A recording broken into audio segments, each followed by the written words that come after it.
Businesses start and die very quickly in Africa. The statistics are alarming. 70% die in the first 6 months, 90% in the first year. That percentage is very high, and it costs the society a lot of inputs and resources. The people that funded that entrepreneur, their parents, their investors, banks that they borrowed from, their failure rate is so high that your lending rates as a result are so high. In UK, I can borrow money at 2-3% per annum. 2%. Yes. And if the base rate in London, Bank of England is 2%, my bank will not charge me more than 2.5%. The variation is very small. Over here, the base rate in Bank of Rwanda is maybe 7-8%. But if you go to borrow any money from anywhere, from any capital market, it will be around 15 to 20%, and even that is not available to most entrepreneurs, most micro entrepreneurs. And what I saw I recently I went to Uganda, and I saw that the hustle and bustle, the informal economy is booming. Everybody is busy, selling stuff, haggling, doing things, and it is true what you mentioned, that the Silicon Valley systems don't work for Africa. And we've seen that also in places like China and India. We also tried to emulate the Western models, but then realized the failure rates were too high, and we had to adjust ourselves. We had to go back to our roots of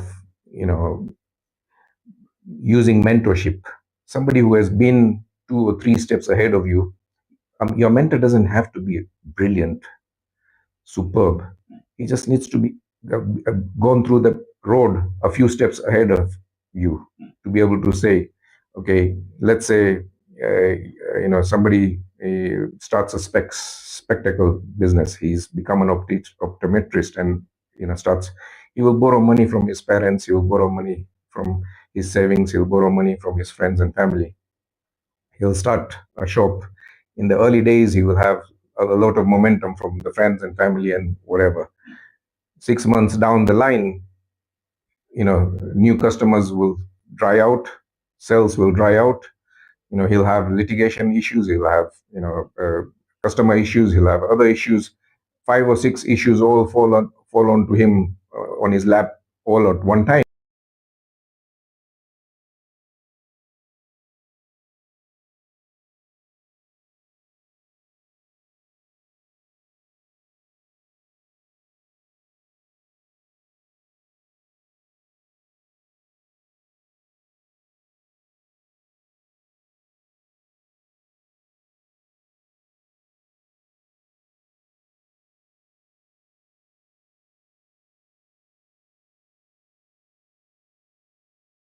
And all not working, and you have to make a shift.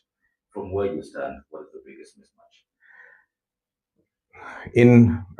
If you look at the Eastern cultures, the Eastern cultures have a tradition of gurus, not only in religion but also in business.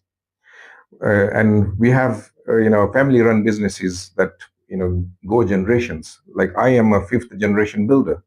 My grandfather was a builder. My his father was a builder. My father was a builder, and I am a builder. And because it comes down generationally, there is a mentor. My father mentors me. His father mentored him, and that way, the failure rates diminish. They become negligible because I don't have to go far. The mentor is in my house. Okay, it may not be the case for most of you, but there is this Western notion that I can do everything myself. I can find my way through the chaos. That has a very high failure rate, and it is costing society a lot of money. We need to reduce that. Mentorship is not, just for the elite. And the mentors don't have to be brilliant. They just need to have done it longer than you. Let's say we were using the mountain climbing analogy. If you want to climb Mount Everest, somebody who has been to the base camp is more qualified to guide you to the base camp. Because they know around. Yes. Now, African businesses often operate in the informal sector, and I'm glad you've been to Nairobi and Kampala and you have seen how the informal sector thrives there, which the West see as a weakness in a way, because we are informal, not registered, but some argue is the adaptive strength. What's your take on that? I agree totally with you. The formal structures in the Western or the developed markets is well and good, but for poor nations, for rising economies, you have to give people the freedom to trade with minimum governance, with minimum restrictions. That creates that momentum, that creates that learning environment where you make mistakes, you learn from them, and you improve. And the informal economy in Kampala is thriving. I was impressed with the hustle and bustle everyone was involved in. And I think that uh, is a very good sign, and it's a very good model where people can learn at a very minimal cost. You're not, they're not investing a lot of money and failing fast and hard. They're using very small capital with very limited time frames. They learn, they improve, they move on to the next step. Tell me, you've been in India, you were born in India, we see so many Indians thriving on the African market. Is it in every Indian to be a business person, to be an entrepreneur? It is not, but Indians prefer to do business than to be employed. And it is most, and you'll see that Indians also do business, and Chinese also do business in Africa, even in Kigali. And an Indian businessman does not come to Africa, to fail. He comes here with a plan. He comes here with mentorship. If is new in the country, he will talk to the people who have been here long enough, who are in their industry, and ask them, what should I do? How should I approach my business? A methodology. Do I start small? Do I start big? How do I do? And that helps us mitigate the risk of failure. And it's not only in the Indian culture, it's also in the Chinese culture or the Japanese culture. The whole of East does not believe that I will do it myself and succeed. Yes, there are a few who will do that, but vast majority of us need somebody to guide us. I know you love talking to people, and that you see that mosque, and you must have interacted with so many founders. What is that difference you found between Africans starting or Rwandans who are starting and where you're coming from in India? Uh, the failure rate which you spoke about, what do you find as a measure? I, at Norscan, I must have spoken to around 15, 20, founders so far. I've just been here for 2 months. It's early days for me. One of the biggest mistakes I see them making is this notion that, I have a business plan and I'll make it happen. Yes, a business plan is well and good, but a business plan that is come out of your brain that doesn't have feedback from your customers or from clients is no business plan. It is bound to fail. Just because you've got an idea and you want to force it onto your clients, it's not going to happen. Your clients also you need to have offered some services to your clients and got some feedback from them to be able to tailor your service to their needs. There needs to be a mechanism for you to then say, okay, I'm targeting, let's say I'm targeting agricultural experts, people who are growing spices or chilies in Rwanda. You think, the chili farmer needs this solution. You come up with an app, you come up with a website, you come up with a solution. It may not work in the field unless you have inputs from the farmers. What is their actual need? Understanding your customer, that needs to be priority, not getting your product or your app right. And force it on them. Yes. I think what entrepreneurs are doing today is because there is a technology called ChatGPT gives you an idea. The idea sounds good to you, and so you want to execute it. And then to the people, they do not see how it is urgent for them to give out. Yeah. Even marketing, even simple things. I came across a clearing and forwarding agent. His name is Joroge, and he introduces me like this and says, "My name is Joroge. I am a CEO of this and this company, and we are based here." Blah blah blah. I said, "Joroge, stop it. Tell me what you do, who for, and why are you different?" He had to scratch his head to give me an answer. He then said, "Okay, I can clear your containers on the port in 2 days compared to 20 days." I said, "Start with that, Joroge. People will not remember your name. They'll not remember your company's name. They'll not remember your location, where you're based, but they'll remember that you can solve their problem of clearing a container at the port in 2 days and compared to 20 days. This is a small soundbite that will be more useful to him than saying, I am a CEO. I've been in business for so many years. I've done this and I've done that, and no, that doesn't.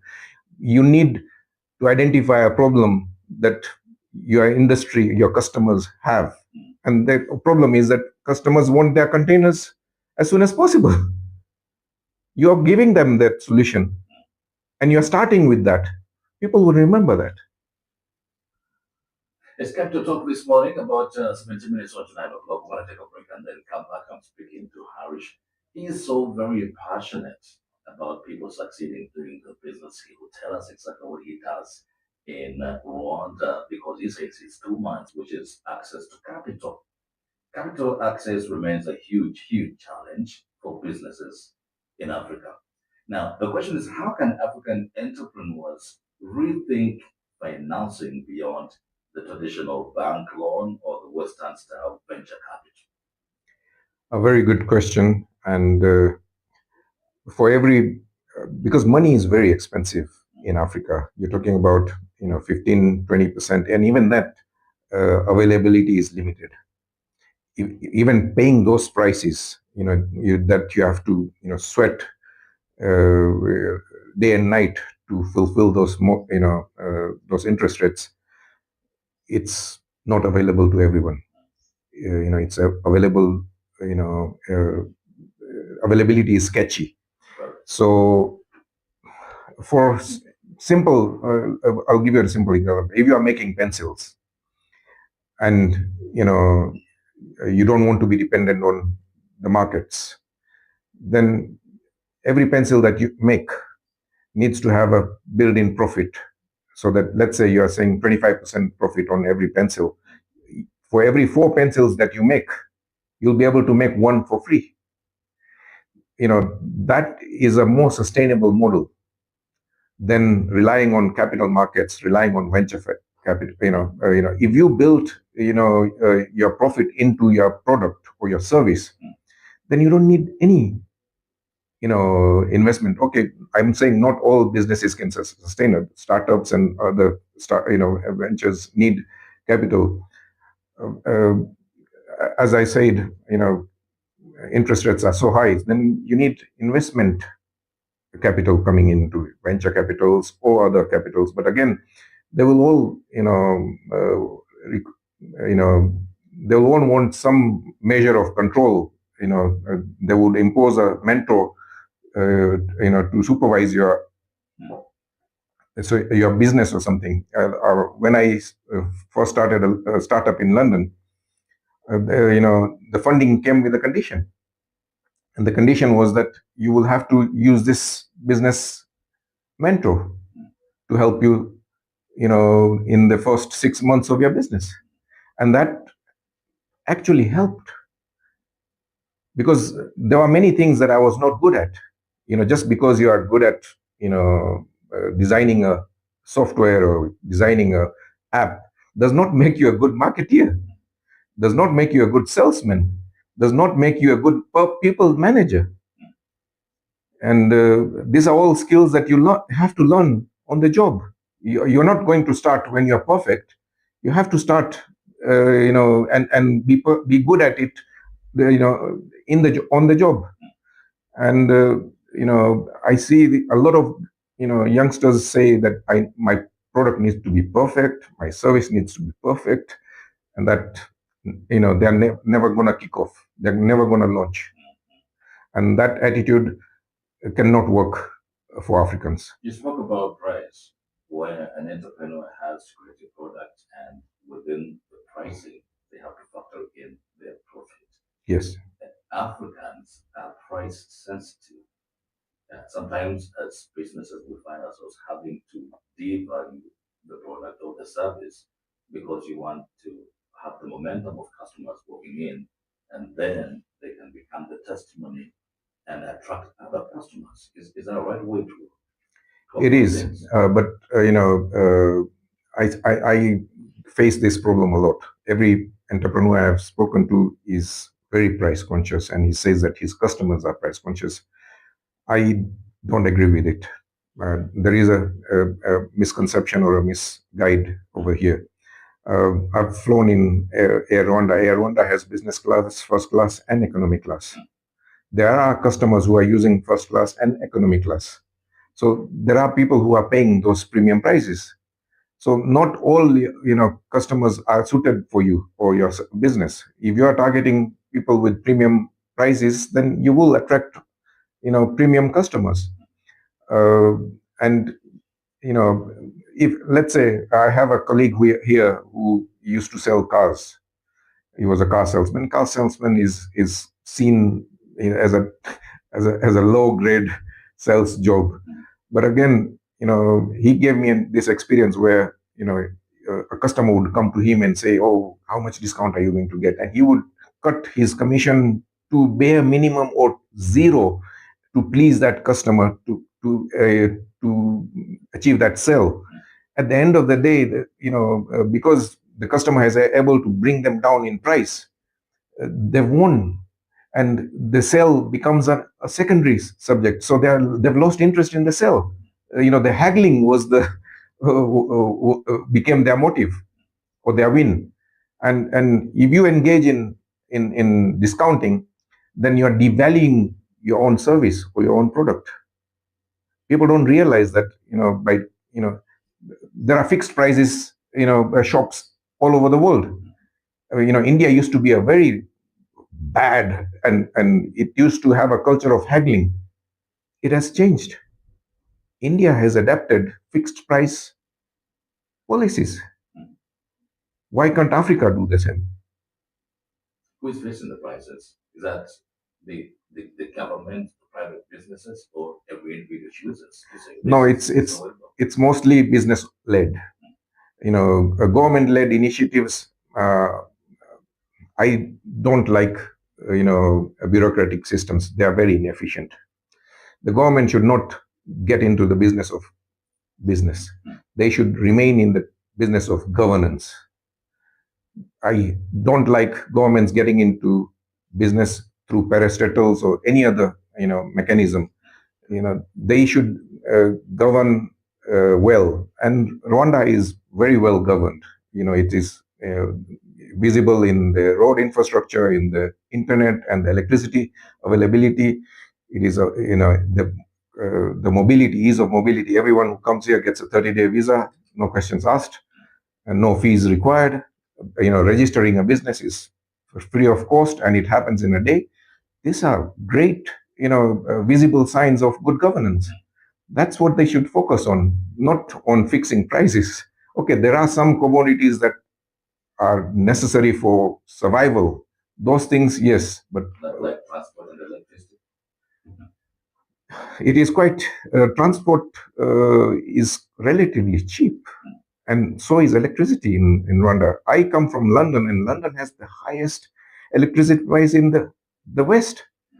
You're talking about, electricity per unit costing around 40, 50 pence. It's unaffordable, and that's the reason why many billionaires are leaving London and going to Dubai and Singapore and everywhere else. I'm no different. I didn't go to Singapore or Dubai. I came to Rwanda because I fell in love with Rwanda.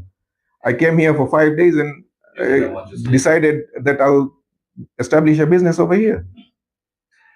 What does an African-centered business model actually look like in practice if we were to achieve it?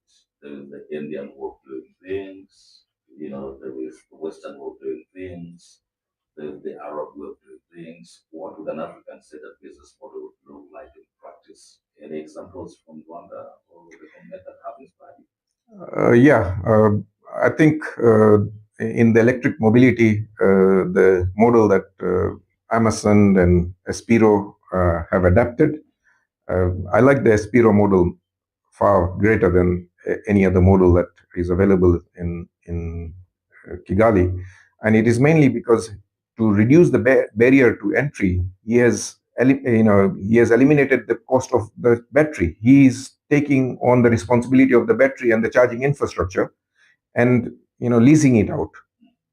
The bike used to cost around 1200 USD. It now costs 750 USD. So it's nearly 500 USD less, which allows more, border drivers to adapt that. And his business model is based on, he's making revenue from selling you the border, is making revenue from selling you the battery charging infrastructure, which is a subscription model as well as a pay as you go model. And but I still believe that they could improve on it. I see border drivers going up and down, looking for customers.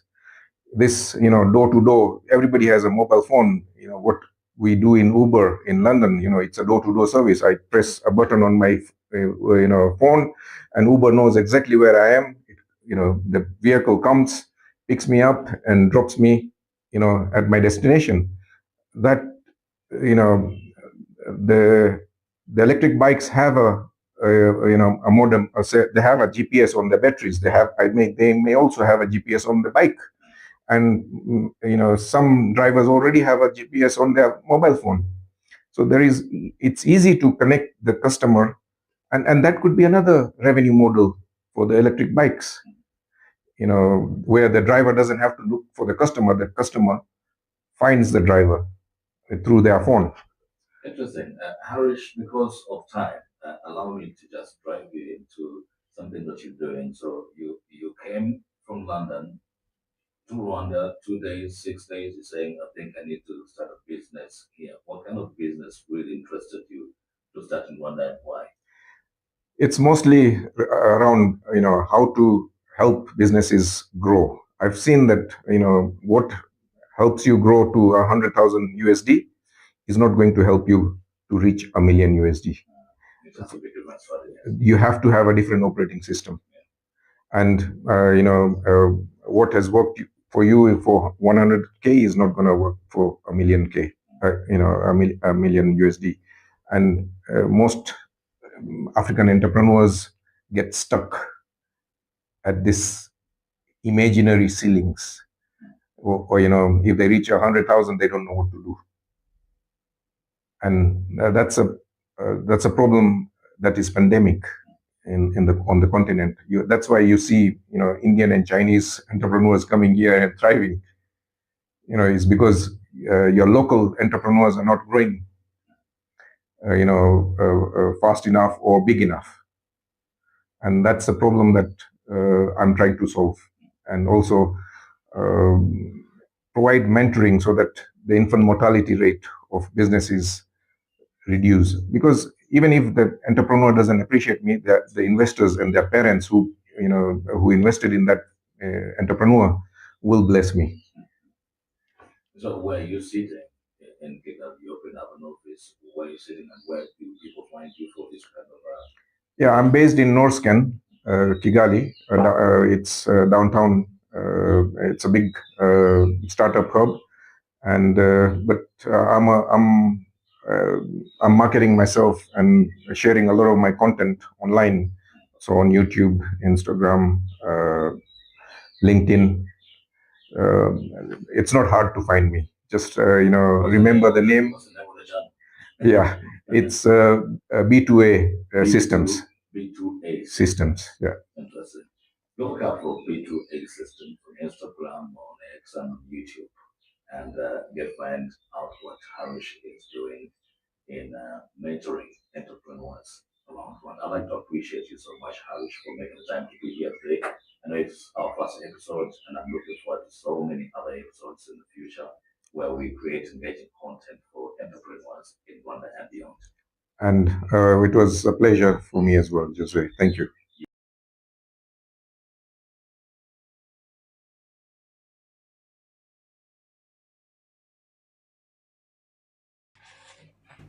Put it on your lap. Okay. Africa Talks Business. Go on. It's on. Welcome to the Africa Talks Business Show, live every Saturday. Today we are here with two gentlemen, Harish Dabasia, a business mentor across continents, and Steve Diak, a very professional expert, a voice expert. And today we are going to talk about a random teenage gamer who pulled up to Africa and performed what governments couldn't do, what tourism ads couldn't do. What do you think Speed did right? Let me start, and thank you for inviting us again. This tornado of content creator, tornado of attention, has changed the narrative of the dark continent. He's showing light on a continent that was considered to be dark. No lights, no roads, no internet, no electricity. And people are connecting to him for a number of reasons. He's connecting people to people. He's unscripted. He has no agenda. He's unfiltered. He's just a 20-year-old, youthful, enthusiastic youngster who is embracing African culture, African food, African traditions, African tribes. And everywhere he's going, he's wearing their local clothes. He's speaking their local languages, greetings. When he went to Ethiopia, it's Dananesh. When he comes to Nairobi, it's Habarigani. When he comes to Rwanda, it's Mirwe. The guy is connecting in levels that no, entertainer, no personality has ever done. And, he's one single streamer, one live content creator, streamer, is changing the narrative and for the good. I think Africa lacks storytelling. Africa has never been a dark continent. It has never been poor of resources. It has been poor in its storytelling, in its narrative. It was the colonials who dictated the story that the Africans told themselves. The Westerns told it the way they wanted it, but we've accepted it wholeheartedly. That narrative needs to break. We've become free nations, maybe 60, 70 years ago. But this colonial mindset is still lingering in the African psyche. The older generation, we can forgive them, but the youngsters, they are not going to accept that mindset. You know, they are embracing I show speed like no other entity. Yeah. So that's how I see it. In context of business, the guy has turned attention into cash, and he's showing he's showing the world, he's showing every business owner, every entrepreneur that we are now entered in 2026 into an attention economy. Let's hear from Stevie on how to monetize content and how this guy is managing to turn attention into money. Exactly. First thing I have to say about this young man is I used to watch his videos when he was in China, and I quite didn't understand in the beginning what he was doing. And then later on, I realized the government of China invested a lot in him showing the other side of China that the world doesn't know. Like going to villages, interacting with cities that we don't know about, not just focusing on Hong Kong, Beijing, but he went to the countrysides. He was mingling with just random people. Yeah, He was even villagers, doing martial farmers. arts. I even saw him doing martial arts. I was like, this man is amazing. Now, when I heard he's coming to Africa, I was like, oh my God, that's the only God-sent opportunity for the African continent to really put themselves on the spotlight, not only in terms of tourism, to create that content which is going to attract more visitors, but also in terms of investment, and also to break barriers of the psyche that people used to have about Africa. Because the moment you say, I even saw random vox pops when they say, what's the capital of Africa? And the person just says it's Nigeria. So they think the whole continent is actually a country. Yeah. iShowSpeed has broken those barriers.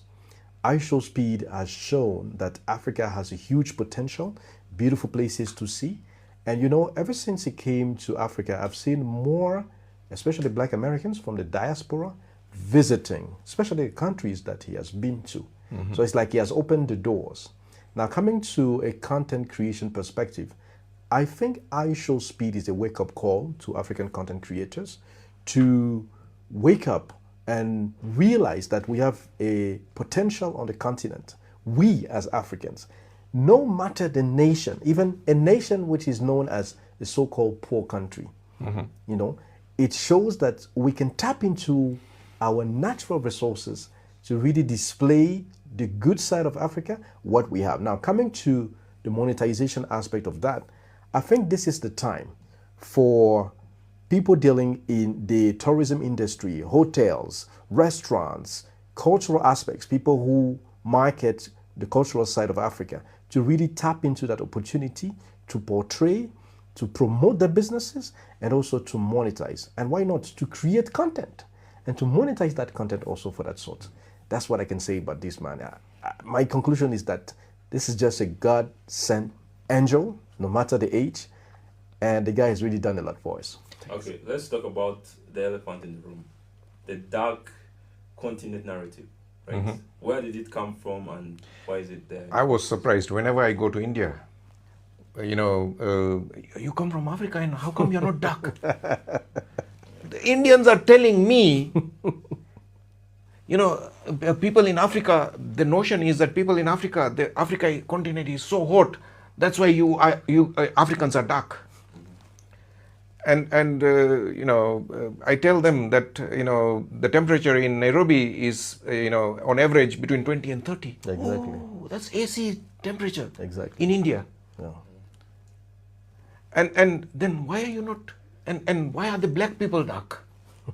Is the next question. Yeah. They believe that because the sun intensity, because we are at the equator, the sun's intensity is so high, that's you've turned dark. They don't connect it to genetics. Exactly. And even in Africa, there are lots of shades. So in India, the southern Indians look like Africans. Exactly, yeah. The northern Indians look like Europeans. But this dark continent notion is a derogative term that the colonials used. to belittle us, to turn us into slaves, to turn us into servants. And it was by design. They used this divide and rule, and we've seen the consequences in Rwanda. The genocide was a direct result of this divide and rule policy that the Belgians used in measuring people's noses and their head and face and scalp and all that. Yeah. That resentment that was, seeded, then that resulted in that genocide where, million or 2 million, how many people died. And I'm seeing this. I came across 150 to 160 businessmen this week, and all of them very young. Very few people, old people in Rwanda. Mhm. And it's because the old generation was Exactly. killed off. Was decimated. Decimated. And a lot of youngsters don't have, anchor, family members. They don't have a father, they don't have a mother. Yeah. A lot of orphans. Situations like that. Yeah. They don't have any, family role models to emulate to. Father figures. And that is, it's breeding insecurity in this young Gen Zs. Yeah. Where they are, insecure about, where the next meal is going to come. They're insecure about, I need to have a job. They don't even, every time I come across a businessman, they're saying that they're short of cash. I'm saying you're not short of cash. You're short of clients, well-paying, profitable clients. Exactly. If you had, there was a lady I spoke to yesterday. She used to be she runs a boutique shop. I said, your problem is not cash. If I gave you, forward, orders that gave you, money in advance of 1,000 dresses, will that solve your money issue? Money issue. Exactly. And she says no. Yeah, that's an interesting point. Also, Steve, what do you think of that? Yeah, I think the word dark, the continent of darkness, it was all institutionalized, legalized, and accepted by the whole world. When I grew up, I was told Niger is the poorest country in the world. But now we realize Niger has a lot of resources, and people didn't know that Niger is actually the country that brightens up France. Do you know that electricity from France comes from Niger? Yeah, from the nuclear uranium that is extracted in Niger. And guess what? The backstory is that Niger doesn't take advantage of that electricity. Yeah. It's dark. That's why I used to call it dark, poor. And I also realize it's the same scenario for so many countries. Togo, for example, is also rich in mineral resources. But when you look at the official documents, the narrative is that it's poor. So I don't believe in that anymore. What I think is that I show speed, to come back to that young man. He has really shown a huge potential in Africa. Let's take, for example, on his trips. Do you know he was eating food? Now, look at the different types of dishes that he was eating. It shows how multicolored the African cuisine is. It's a huge potential. Very diverse. Exactly. Yeah. That's one. Two, now look at the landscapes where he visited. When you go to South Africa, for example, the landscape was amazing. There are places that I've not even seen in documentaries. When he came to Rwanda, there are some parts of Rwanda or the Rwandan culture that I never knew about until he came up. Yeah. So now, my conclusion about ISO Speed is that, coming back to the content creation, is that now people are starting to change the mindset, and there is a huge shift on the perception of Africa as a so-called dark continent. Look, what do you mean by dark continent when people buy houses worth 1 million, 2 million, $5 million US? They don't run at their houses that cost a lot like that. Just like in California. When you go to South Africa, there's a guy, he has a YouTube channel, it's called Ines Yilmazer. Yeah. And then they showed a house in South Africa that was worth like $50 million. And you can't believe it, that this is Africa. It was right on the, how do you call it, Port Elizabeth. Yeah. And you could see the ocean. It was amazing. You couldn't say this is the Africa that I know. Yeah. So we need to start that thinking. That's what I think. Yeah. We need to focus on what we have, the potential that we have, and we need to realize that Africa actually fuels the rest of the world in so many ways. I'm from Gabon, and Gabon is the largest, or used to be the largest exporter of logs. There's a specific tree that is called okume. That tree has multiple usages. We can use it as a candle. You can use the bark as a plywood. You can use the log as furniture. And even in France, when you look at France, most of the wooden infrastructures come from Gabon. Yeah. So it was until the former President Ali Bongo started to lock that export that he was vilified. He was considered as a demon and stuff like that. It's happening to this guy who, Exactly. this new young general who took over the country. Who took over the country and I decided don't know. to change. What's his name? Oli Nguema. Yeah, Yeah. he's being vilified by the French. Exactly. And because the French economy depended on the resources that they were extracting from the colonial Yeah. Exactly. Country. past. Even manganese, we are the biggest exporter. I was born in the city of manganese, but when you see how people live in that city, it's appalling. It's like there was a war. So I think it is time for even our government to realize that we need to take ownership of our resources, to change the narratives, and to create content, to be storytellers. To change the narrative, to remove that dark to light, continent of light. That's what I can say, Kevin. Yeah. Okay, so talking about Africa, we've actually realized that most of the stuff you just told us hasn't really been highlighted before. So let's go there. Why do you think creators are important in this economy? We are moving away from the economy of sales and marketing to economy of attention. Content creation and also before we used to call it social media. It's no longer social media. Your content is not only shown to your subscribers, it is shown out to everyone. World. Yeah. And 2026 is the year that this is all going to happen. Live streaming, iShow speed, being followed, and subscribers going up to nearly 50 million, subscribers, and nearly 5 million subscribers just from Africa. Wow, it's amazing. Yeah, but live shopping on TikTok is nearly $1 trillion economy. That's bigger than most African Nations economies. together. Yeah. And I came across I have a friend and a client. His name is JP, and his wife, she buys dresses on TikTok shop in Rwanda. Yeah. That's the first time. I used to think it's only in China that you can do. No. She is buying her dresses on TikTok shop live. This the TikTok shoppers, the girls, they are talking about this another product. They are so efficient. Yeah. No time wasting. Exactly. One product to another to Yeah, another. yeah. And it is so well executed. And people love the experience of somebody selling it to them. Yeah. Somebody trying it on them.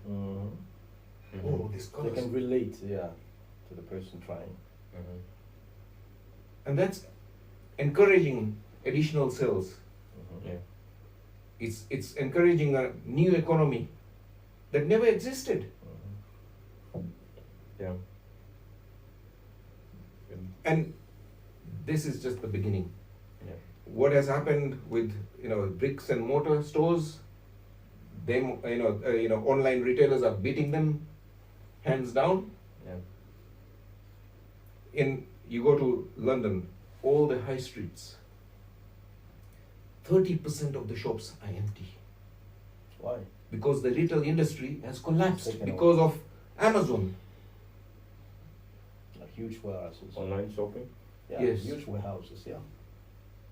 And their overheads are a fraction of a retail overheads. The retailer has to pay the Rent, the rents, workers. the charges, the many things, and these are even council taxes for businesses are unaffordable for many retailers.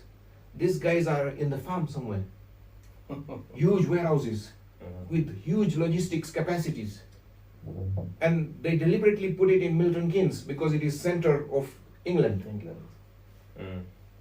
where distribution from here to London to Manchester to Liverpool Yeah. is more cost effective. Yeah. That's pretty. And it is not impressive. only small retailers, even supermarkets are feeling it. Yeah. Giants, supermarkets are giants of commerce. Yeah. Yeah. They cannot compete Yeah. I with totally online agree. retailers. I totally agree with you when you talk about our mindset should shift from the traditional sales method to the attention seeking method. And that's exactly as iShow Speed has shown. Let me give you an example. Car dealerships. How did they used to do business before? They had a showroom, they had a specific location. But these days, I don't know if you know, there are groups of people, especially in East Africa, in Kenya particularly, they have YouTube channels where they go cruising from, let's say, Nairobi to Johannesburg on the road. Yeah. Okay. Yeah. You should check that. I forgot the name, but you can just check it on the internet. Now, during the journey, Mhm. not only do they show the landscape, how beautiful it is, when you pass the corridors, but the second thing is they take time to advertise about the cars. So they're promoting the features, the benefits. Exactly. You remember those side mirrors you used to have just to see how handsome we look in the car? Uh-huh. Now they've turned it into dash cams. Okay. Very powerful dash cams. I don't want to advertise the product here, Uh-huh. but they talk about the effectiveness of the dash cam. The rear one, front one. It can do 360. Can even take full HD, Mhm. and then you can have it on the cloud. It's amazing. And guess what? They have more sales because people see the demonstration of the car, of the gadget. So you see, even the marketing system has completely changed. Yeah, We used to be very that's like static online before. shopping, Exactly. where you are Exactly. allowed to try it Yeah, without to being try. there. Yes, to try it. Somebody else is trying it for you. Exactly. Somebody else is showing how you Showing use this. the failure, Okay, how showing do you use this? Exactly. The steering warmer. How do you Exactly. use the seat warmer? Exactly. So that's the best opportunity. Like when they do the cruising, they advertise a lot. They advertise on the different. You see those beds they put on top of the car Mhm. when they camp. Mm. They also advertise on camping gadgets like Mhm. utensils, Yes. the burners and- cutleries, the yeah. banners. Yeah. So for me, that is the best method to advertise, just like the TikTok Yeah. shop. And that's exactly what iShow Speed was doing. Yeah. It was indirect advertisement Of people tourism taking advantage. of these countries, Yeah. and those countries that failed. Tanzania failed to Yeah. attract him, To attract. and now they are crying. Yeah, we all know tourism ads did not do as a great job as iShow Speed does, Yeah. or what he did in Africa. Mm. So talking about iShow Speed, what should African leaders, African entrepreneurs and creators learn from what he has done? People don't want brochures. They don't want glossy brochures. They want Books. experience. Yeah. Experience. They want raw, Mm. unscripted The sensation. Yeah. sensation. Mhm. This brochures and websites and all of them will fail Mhm. if without attention they are duds or dodo. Yeah. They'll go extinct. Yeah. We are now moving into an attention economy, and there's those countries that garner attention. Mhm. Tourism is one industry that creates more job opportunities than any other any other industry. Every foreign tourist is creating 3 local jobs in every country that they're going to in Africa. There is a chef being employed, there is a driver being employed, there is a maid or something being employed. Yeah. Mm. There are videos of Americans saying that they wasted, quote unquote, $5,000 in a week But what they don't know is that they created jobs for us. Yes. When visiting Africa. Not only that, in the plane I was coming to, and I came across a ranger, an Irish ranger, English Irish ranger, and when he shows his lifestyle in Kenya, where he manages a range in Voi, is that he can say and claim that I can afford a maid, I can afford a watchman, I can he's afford very proud of it. Yeah. I can afford a babysitter. Yeah, he's very proud of it. Yeah. Yeah. For a total of $1,000 or £1,000. Yeah. Even less than that. Yeah, less. And his friends, whenever he visits back his hometown in Ireland or in London, they're envious of him. Mm-hmm. You are living in the wilderness. You are living raw, fresh Exactly. lifestyle Pure. with all these amenities. Exactly. And here we are in a rat race. Yeah. Yeah, exactly. And everybody in Europe is in a rat race. Too much pressure. Stress all over. Yeah. And this notion that both people going to work is benefiting the family was a lie that was sold to all of us. What happened in the 70s, they introduced that both people, the husband and wife needs to go to work. What happened is because now they were both generating income, the house prices went from 10,000 to 70,000. What happened? Who took that additional income? The bankers. Yeah, the real estate. Wow. In fact, two people working has been detrimental to the Western family structure.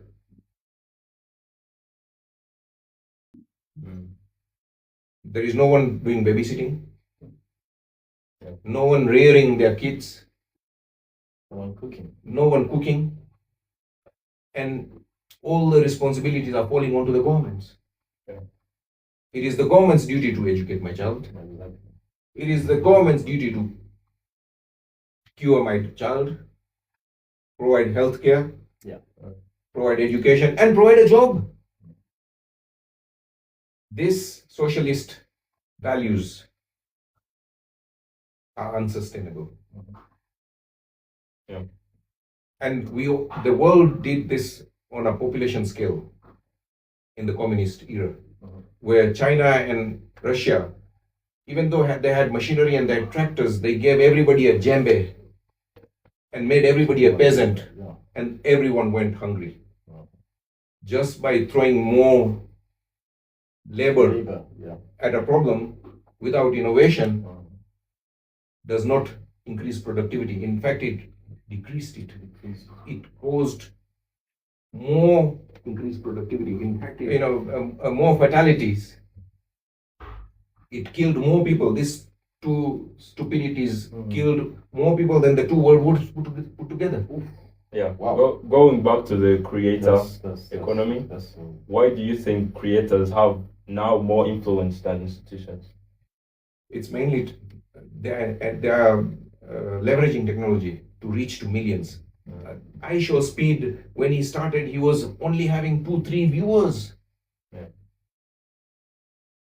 Today, the guy speaks and millions of people listen to him. Yeah. Steve, you're a content and voice monetization expert. What do you think I Show Speed did right? Yeah, coming back to the government side of government's responsibility, or what should African governments do as per I Show Speed visit, I think the government should start looking for champions. I don't know if you remember when we were young, there was this drink, the drink, I don't want to mention it, but it's an alcoholic drink. Yeah. And there was a champion for the drink. I don't know if you remember. And they used to create series. So there were series where he was jumping from a plane, where he was chasing the bad guys, where he was, an African. And the sales exploded. And funny enough, after that time, everything just died out. I think I Show Speed has brought that again. We need to find champions for every institutions of African governments. For example, in health, we need to have a champion to create content. In tourism, we need to have champions to create content. What are those champions? They could just be random people, just like I showed Speed when he started. Let me take, for example, the Ministry of Health. Why can't our African government create like a specific character in a specific country that is going to showcase the reality of health in Africa, for example? You can go visit like public hospitals, you can do tours, just like I show Speed, live, raw. And advised, like they go to hospitals and they see real conditions, because this is what is going to make governments really react. Yes, because it will show that Exactly. it will take the veil off. Exactly. Just random visits, like they go to a maternity and they see the conditions. This is where our government will definitely have to react, and they will improve. You know, it doesn't just improve through government. No. If there is no accountability, there is no improvement. Exactly. If you don't measure, you don't focus on it. Exactly. You don't focus, you don't become. Exactly. Exactly. So they need those content creators who can just go live and then show people the reality on the ground. It's just like when you go to the traffic department, like traffic police, take a random guy, not necessarily a police officer, but just a citizen, and then let him do a live tour of the traffic situation. That's where the government can account for itself to see whether the actions they are doing on the grounds are good or not.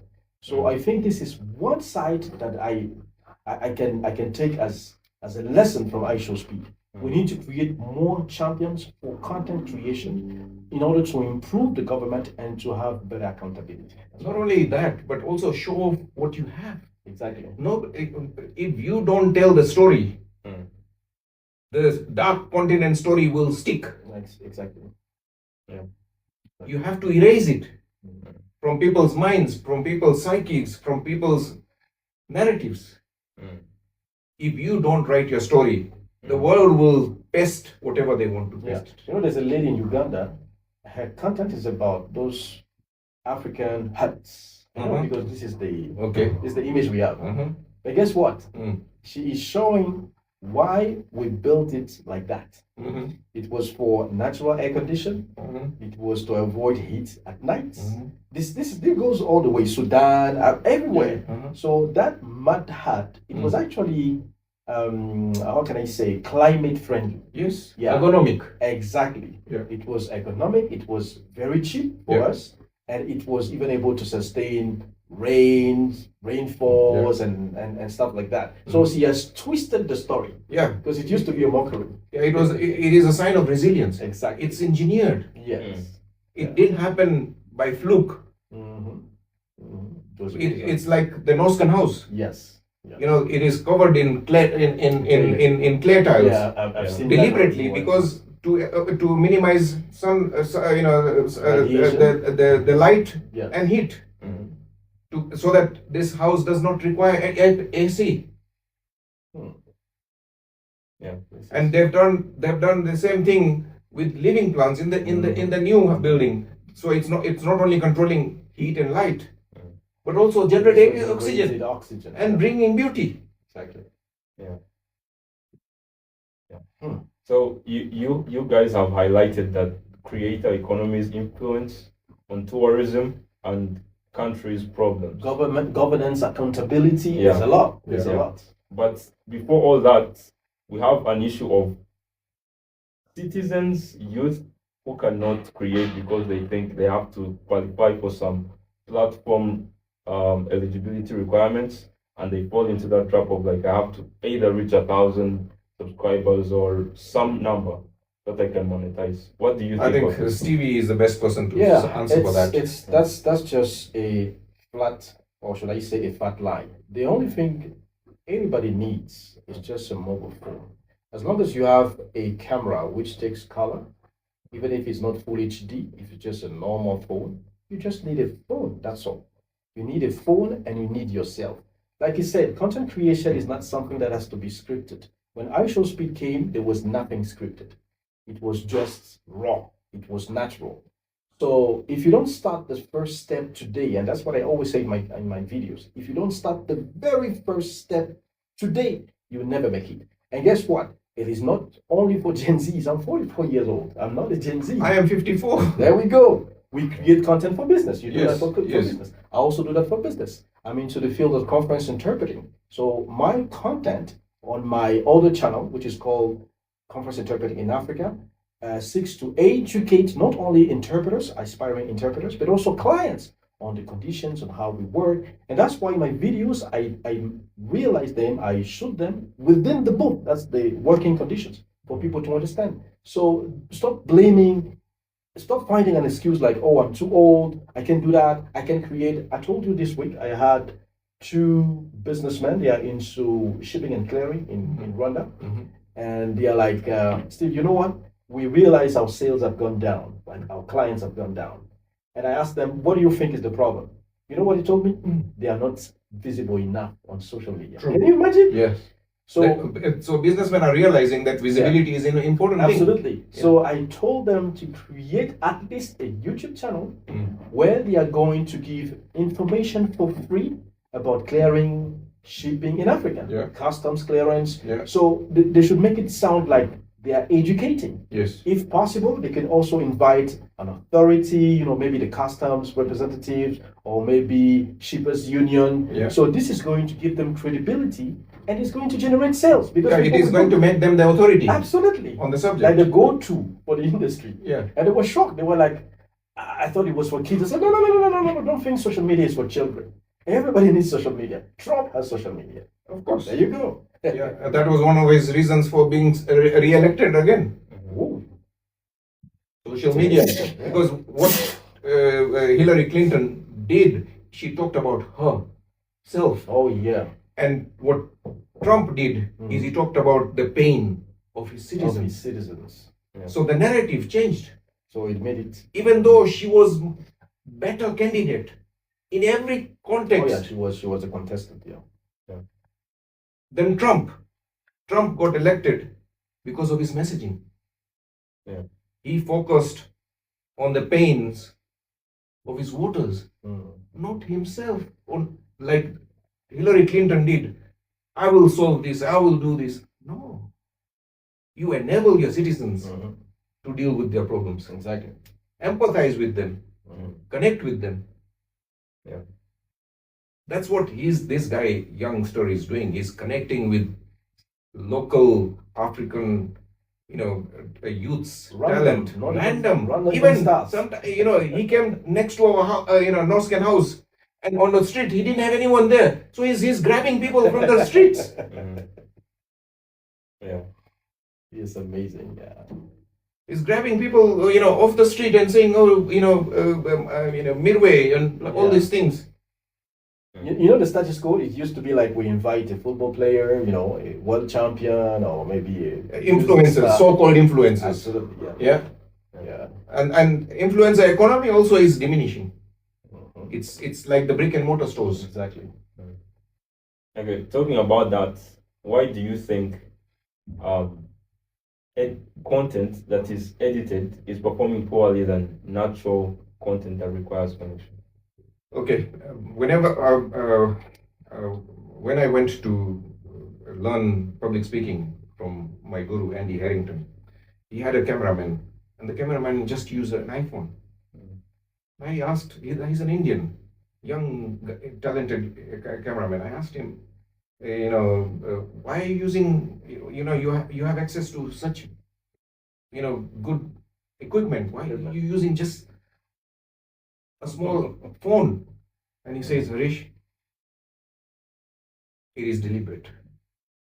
Because you and I receive messages from our friends and families that are raw, that are short on their handsets, on their cameras, and we engage with it. When we see something that is polished, it looks like an ad. Yeah.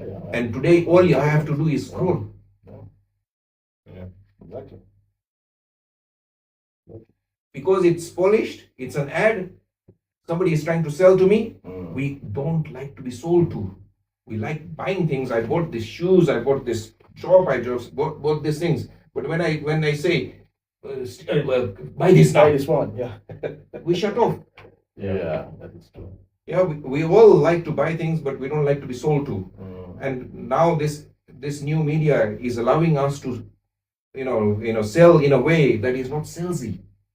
Yeah, exactly. That is connecting people to the product and the services without, buy this now. For example, the microphone that we are using, this mic, that tiny stuff, that's giving us quality sound. I believe a lot of viewers will be like, what are you using? Because I've seen it on live streams. There's a millionaire, an American. He puts it on his hat. So he just puts it like that. Okay. And people are like, what's that nice gadget? They say, this is what is giving me the sound. And then, viewers were like, please tell us what it is. We want to buy it. Yeah. You know what he told them? All right, I will give you my affiliate link. So they can also make some profit. Yeah. So, and this is a good point again. You don't have to have certain number of viewers. You can have affiliate links from day one. Exactly. Yeah, exactly. You can have a Patreon account. You can have a Buy Me a Coffee account from day one. Yeah. And yes, there is a payment issue, which is going to be, which Kenya has managed to allow its content creators to be monetized. Yeah. I think the rest of Africa should do the same. Yeah. The platforms need to be forced to start paying African content creators. Exactly. Yeah. They are not going to go and say, "Oh, I'm feeling generous today, Africa." African creators come, we'll pay you. Yeah. No. They are not going to do that. Yeah, that's why our government should take responsibility and understand that the content creation industry is worth billions of dollars. So they need to create incentives for us. They need to allow us to receive. And it has to be classified as a profession, as a business. Exactly. It needs to be in the same as shipping is, or logistics is, or retail is, or wholesale is, or service industries. He said something great. He said you shouldn't always expect to have 1,000 subscribers. Somebody will tell you this is crazy. How is it possible? Even if you have 2 subscribers on your TikTok account, once you share something valuable, you may receive a DM. So everything starts from the DM, that is a direct message.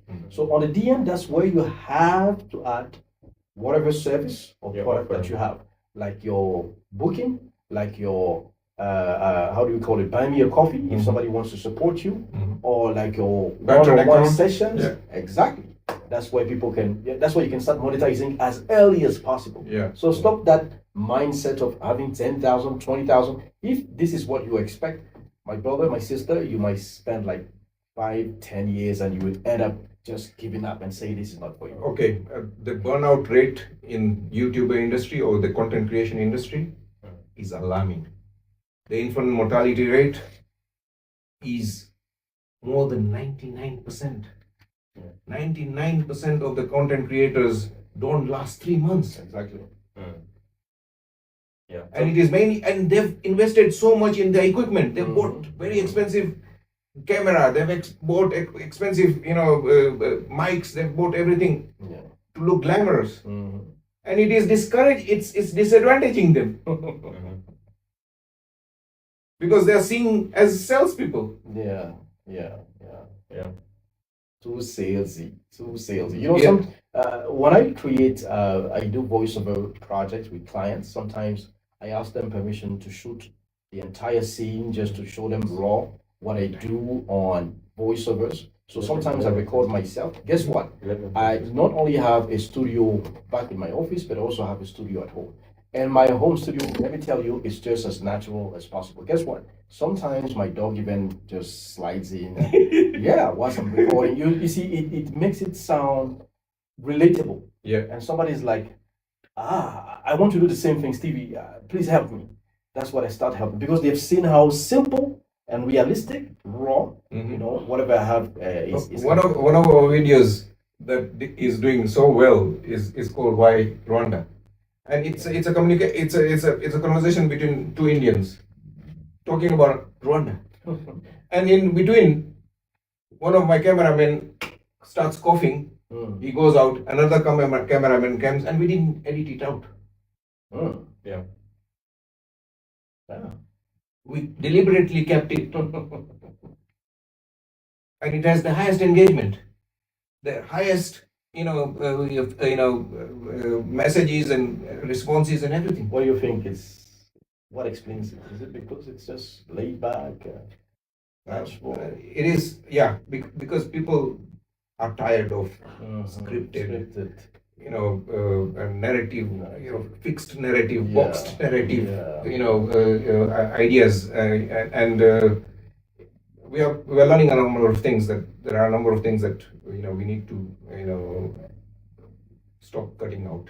There is a trend now in 2026 where raw content is more engaging because of its authenticity. Yeah.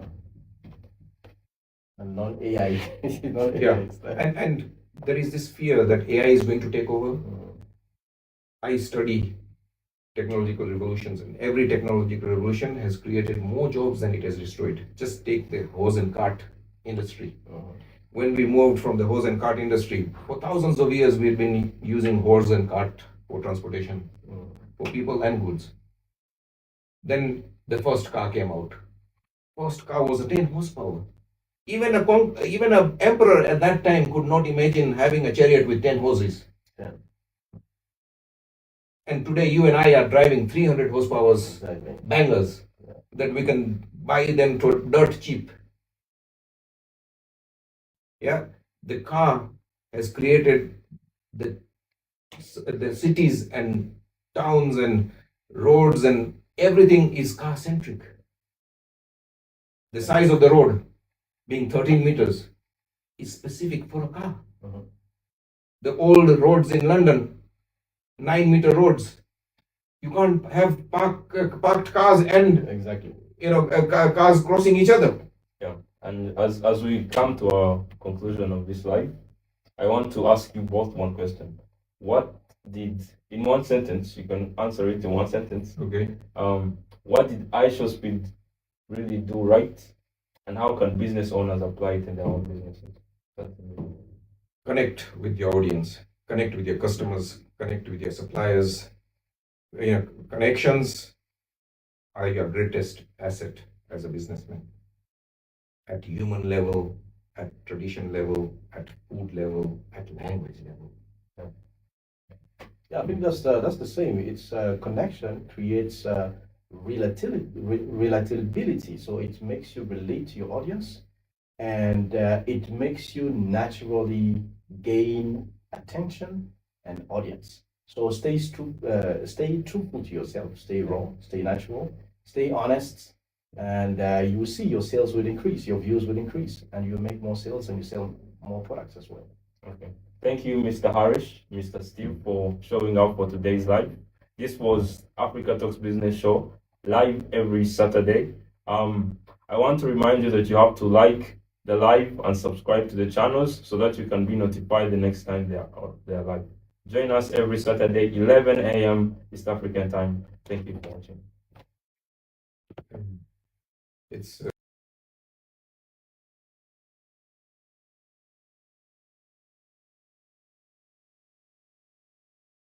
all across this country, men like me that stand in pulpits, we get all this glory and recognition for the ministries that we lead, the churches that we lead, because we are the faces of these organizations. But if we're truly humble and honest, we have to deflect that glory, because none of this happens because I can preach. For there's some 200 people in this room who are my co-laborers in the gospel. And if you remove them from the equation, there is no ministry happening next week. I am not, but they are the true heroes of this church. And so we pause to honor all of our servant leaders who serve so faithfully all across this church. From worship and music to productions and administration and growth track and children's ministry and squad leaders. And where all my squad leaders at? Squad leaders. There's some 200 people serving faithfully every week all around the church, even throughout the week. Without you, none of this goes forward. So on behalf of my wife and I, We pause to honor all of you and celebrate you. We deflect glory to you because we understand that without you, none of this happens. If you think it's because of me, just remove all of our servant leaders and see what it feels like next Sunday without them. So we honor you, we love you, we thank God for you. You are our heroes. We celebrate you. You are worthy of the honor. Would you everyone put your hands together? Help me honor our servant leaders.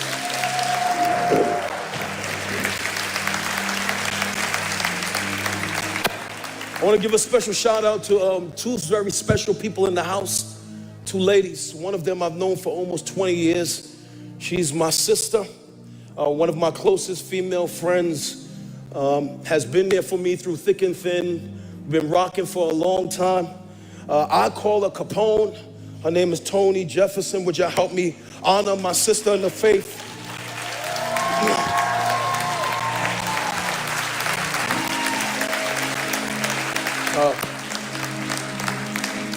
One of the dopest fashion brains I know in the country. She has styled thousands of people, from well-known people and wealthy people, and she's a beast at what she does. Okay. When I was in London selling construction services, everyone calls me. I would, Mr. Dabasia, we've been given your number by so and so. Can you come and survey our project? We want to do an extension. We want to do a bathroom. We want to do a kitchen. Blah blah blah. And I would rush there, do a proposal, do a payment schedule, do a work schedule, everything. Send it. 4 days later, call it up, a phone call and say, Mr. Kodecha, I gave you this quotation. What happened? Oh, Harish, you are too expensive. Oh, Harish, we found somebody. Oh, Harish, we are not going ahead with it. Blah, blah, blah, excuses. 2 months later, I pass by the site. I see an Eastern European using my paperwork with my logos and everything, just different prices. And I'm saying, this is abuse. I need this stopped. How do I do it? So I grappled and came up with a system to filter these time wasters. Because in every business, especially your business, you'll feel this tremendously. If you don't tackle the time wasters, you'll be wasting your time. Yes. Yeah, exactly. So you need to have a system to filter them out. What I did was that somebody calls me, 10 people call me and say, Mr. Dabasia, we've been given your number by so and so. Can you come and see? I would love to come and see your project. Before that, is it possible for you to come and check out the workmanship on the site that I'm working on at this moment and meet one of my clients? Oh no, we don't have time. Oh, I just needed a price. They filter themselves out. 80% filter themselves out. The two people that make an effort to come and see my workmanship and meet my client, one is ready to do a deal straight away. No price is nothing. Says, Mr. Dabasia, we've heard a lot of good things about you from Mrs. Kotecha, who said that you did this roof window for her at no extra cost, and that thing looks perfect in that place. When can you start? No price, nothing. They are ready to start. I would send a team, it will start, and the negotiations will carry on. The other person that is skeptical will then say, okay, I did what you asked me to do. I've come to your site, I've met your client, can you come and do a survey? So I would go and do a survey and make a proposal and deliberately send out a proposal without a price. And I would receive a phone call straight away. Mr. Dabasia, you've sent me a proposal without the price. Yes, it's deliberate. I need you to come to my office. 25% again filter themselves out there. The 75% who come, I get another half conversion there. So from 2 qualified leads, I was getting 1.5 jobs. you will need to have a system similar to this, because you, as soon as you put out an offer, you will be inundated. Yes. I know. Even now that I'm just talking about growth mentoring, business mentoring, I'm getting requests for, can you introduce us to investors? On my DMs, on my YouTube, on my TikTok, can you give us a job? And I'm not even advertising. Yeah. I'm just educating. Indeed. And I'm getting, daily couple of this messages. So when you are offering to elevate somebody with a bucket load of cash, I can't imagine how many people Yes, I know, and that's why will sometimes queue up. that's why we've been trying to, and that's why I reached out to you, was to say, okay, listen, we've gone the route of advertising, opening the floodgates. It was mad, and there was a lot of frustration and disappointment. So we said, what would be the best way to make sure that, yeah, we're able to filter out the right type of people that we want. We know that we still have to do our own filtering and whatever, but how do we just attract where there's the likelihood is higher? You need, okay, let's say if you have 1,000 inquiries. Of those thousands, they need to be dwindled down to 10. Yes. And that without you doing any work. Exactly. Just by stating who this offer is for and who it is not for. What will happen is that the 1,000 inquiries will dwindle down to 100, which is manageable. If 900 filter themselves out, that's less work for you. Yes. More focus on the 100 qualified leads.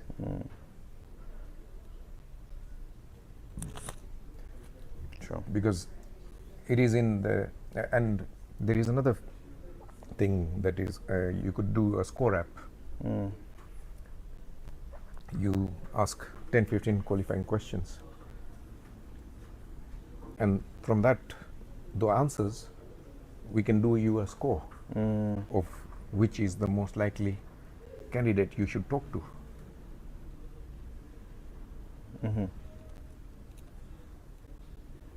Yeah.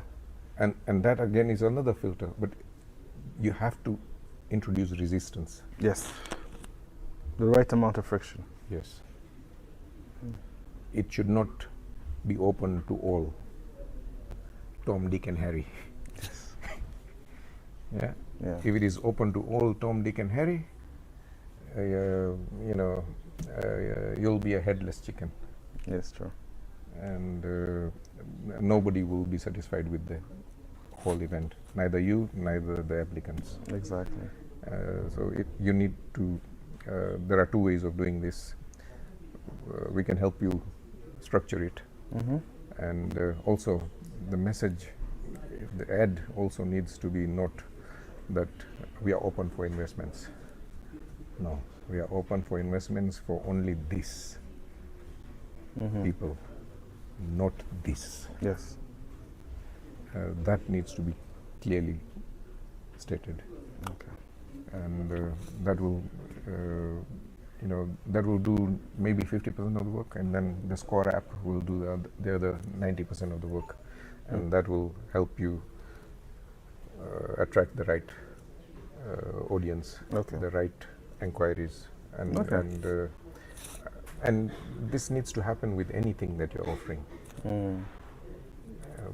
Most people just pray that I see somebody. No, there is no need of kissing too many frogs, ugly frogs, to find one prince. Exactly. Exactly. There is a way of filtering things out, and if you can structure it in such a way that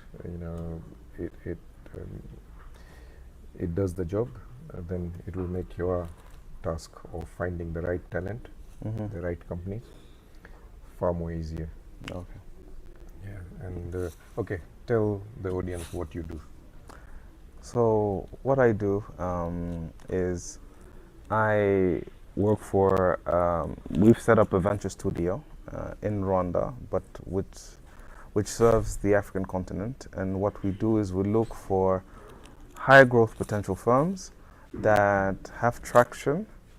They don't need to be profitable right now, but we can work together to find a path to profitability. And what we offer is to make sure that we get your management team in top shape so that you can address all the challenges that you're faced with so you can get on the path of growth faster thanks to our experience. And while we're doing that, we also engage investors that we have in our networks who've invested in companies with us before, so who trust us, and make sure that you become an interesting target for them for investment. So you are a bridge. Yes. To between investors and potential startups. Yes. Okay. There was another thing. Okay, now that you have come here and this is a New Year's offer that we are offering you, I want you to. How many people do you manage? So right now there's two of us. Okay. Right. So me, I do mainly the management coaching. My colleague does the advisory part. Mm-hmm. And yeah, we have for now one client. That's it. One thing that I want to give you a gift, and that the gift is a skill. We all need to be motivated. Your clients need to be motivated. Your suppliers need to be motivated. You and your team needs to be motivated. What do you do for motivation? For myself, that doesn't cost money. For us that doesn't cost money. What we do is we try to be generous in our explanation. We try to at least make sure that we're useful to you. Okay, there is a skill, and we all know that praise is the greatest motivator. Shakespeare famously said that I can survive without wages, but not without this. Yeah? Yes. And most artists face this problem. Even Michael Jackson, even the big stars, when they get this, they forget the money part.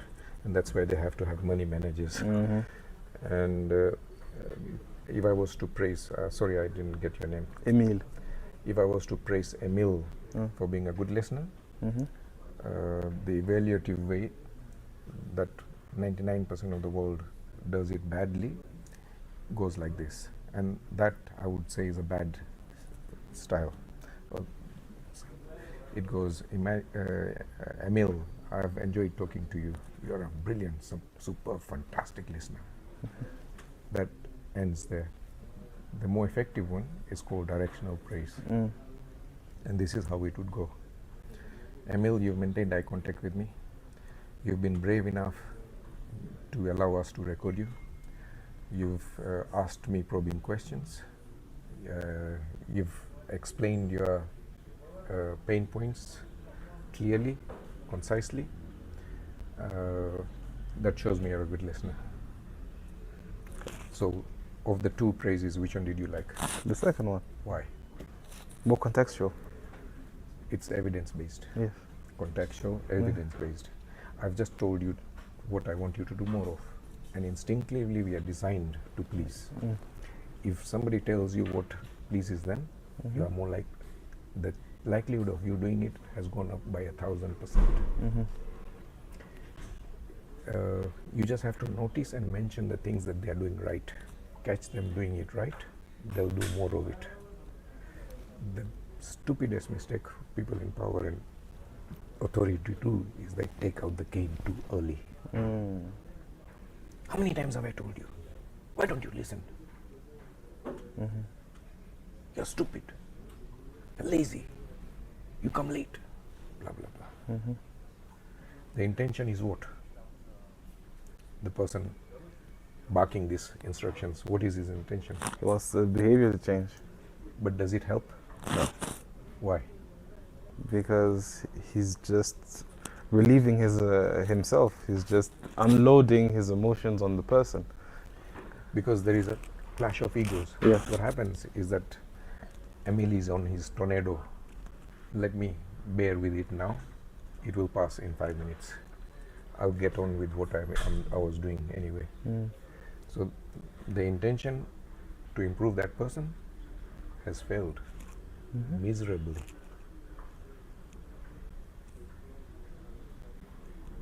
Instead, if you catch them doing it right, it doesn't matter even if it is in a small direction. Let's say the guy has a habit of coming 30 minutes late, and the day you see him and make eye contact, he's only 10 minutes late. What are you supposed to do using this skill now? Then you acknowledge the fact that he made this improvement and praise him directionally. Okay, this is how I would do it. You're only 10 minutes late. That's a 20-minute improvement. What message is he getting? He's doing good. He's doing better. What does he want to do more? Yeah. You will find out that you telling him a million times is ineffective, but you say this 10, 12 times, becomes a habit.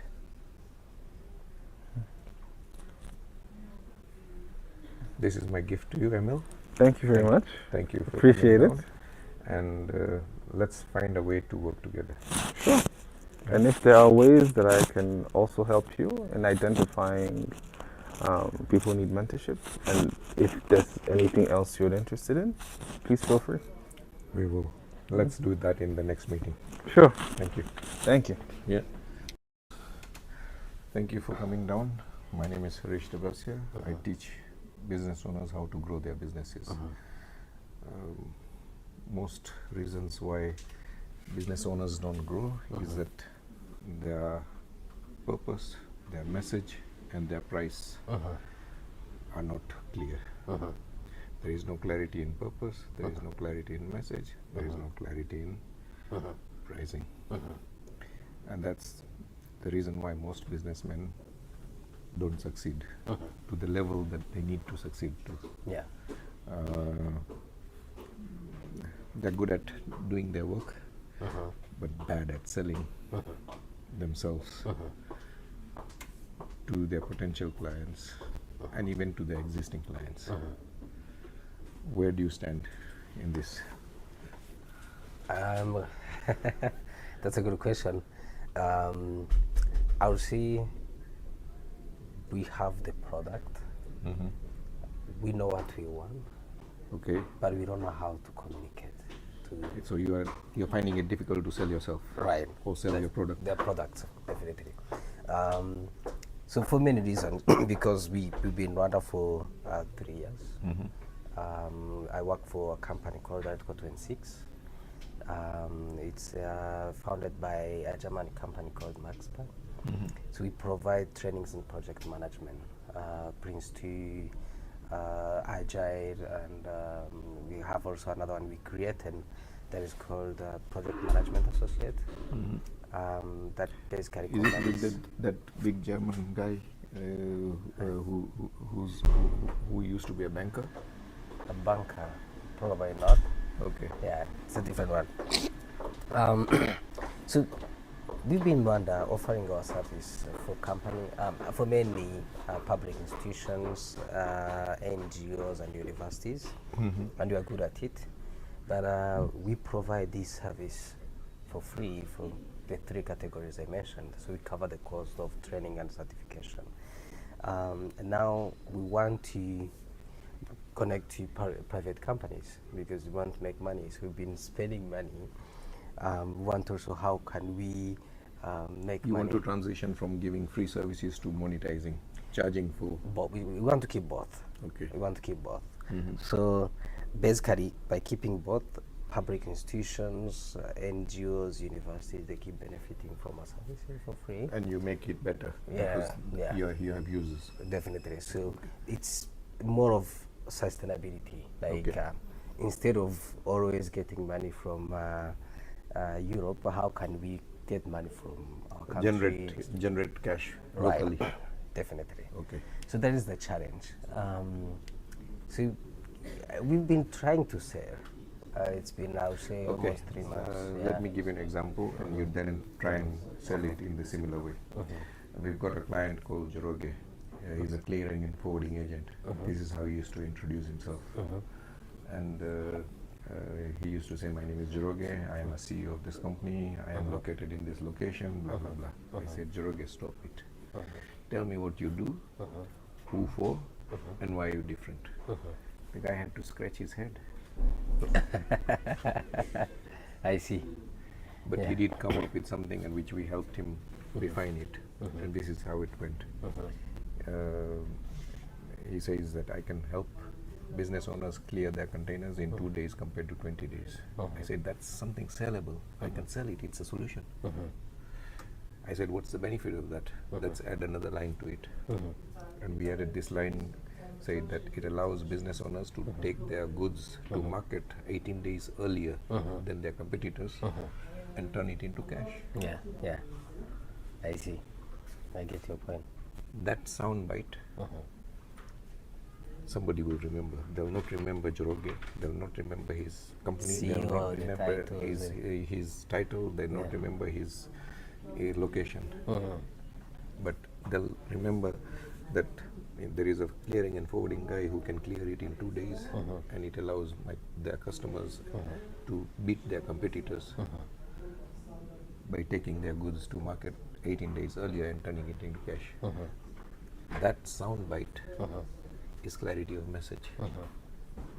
Yeah.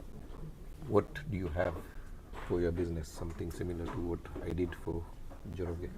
You mean how do you want me to practice like selling, or you want me? I need you to pitch, or come up. We need to come up with a pitch that I'm giving you a gift of New Year's. The only thing I can give you, or I can help you with, is clarity of message today. Let's do it together in front of the audience, for your benefit as well as the audience's benefit. Okay.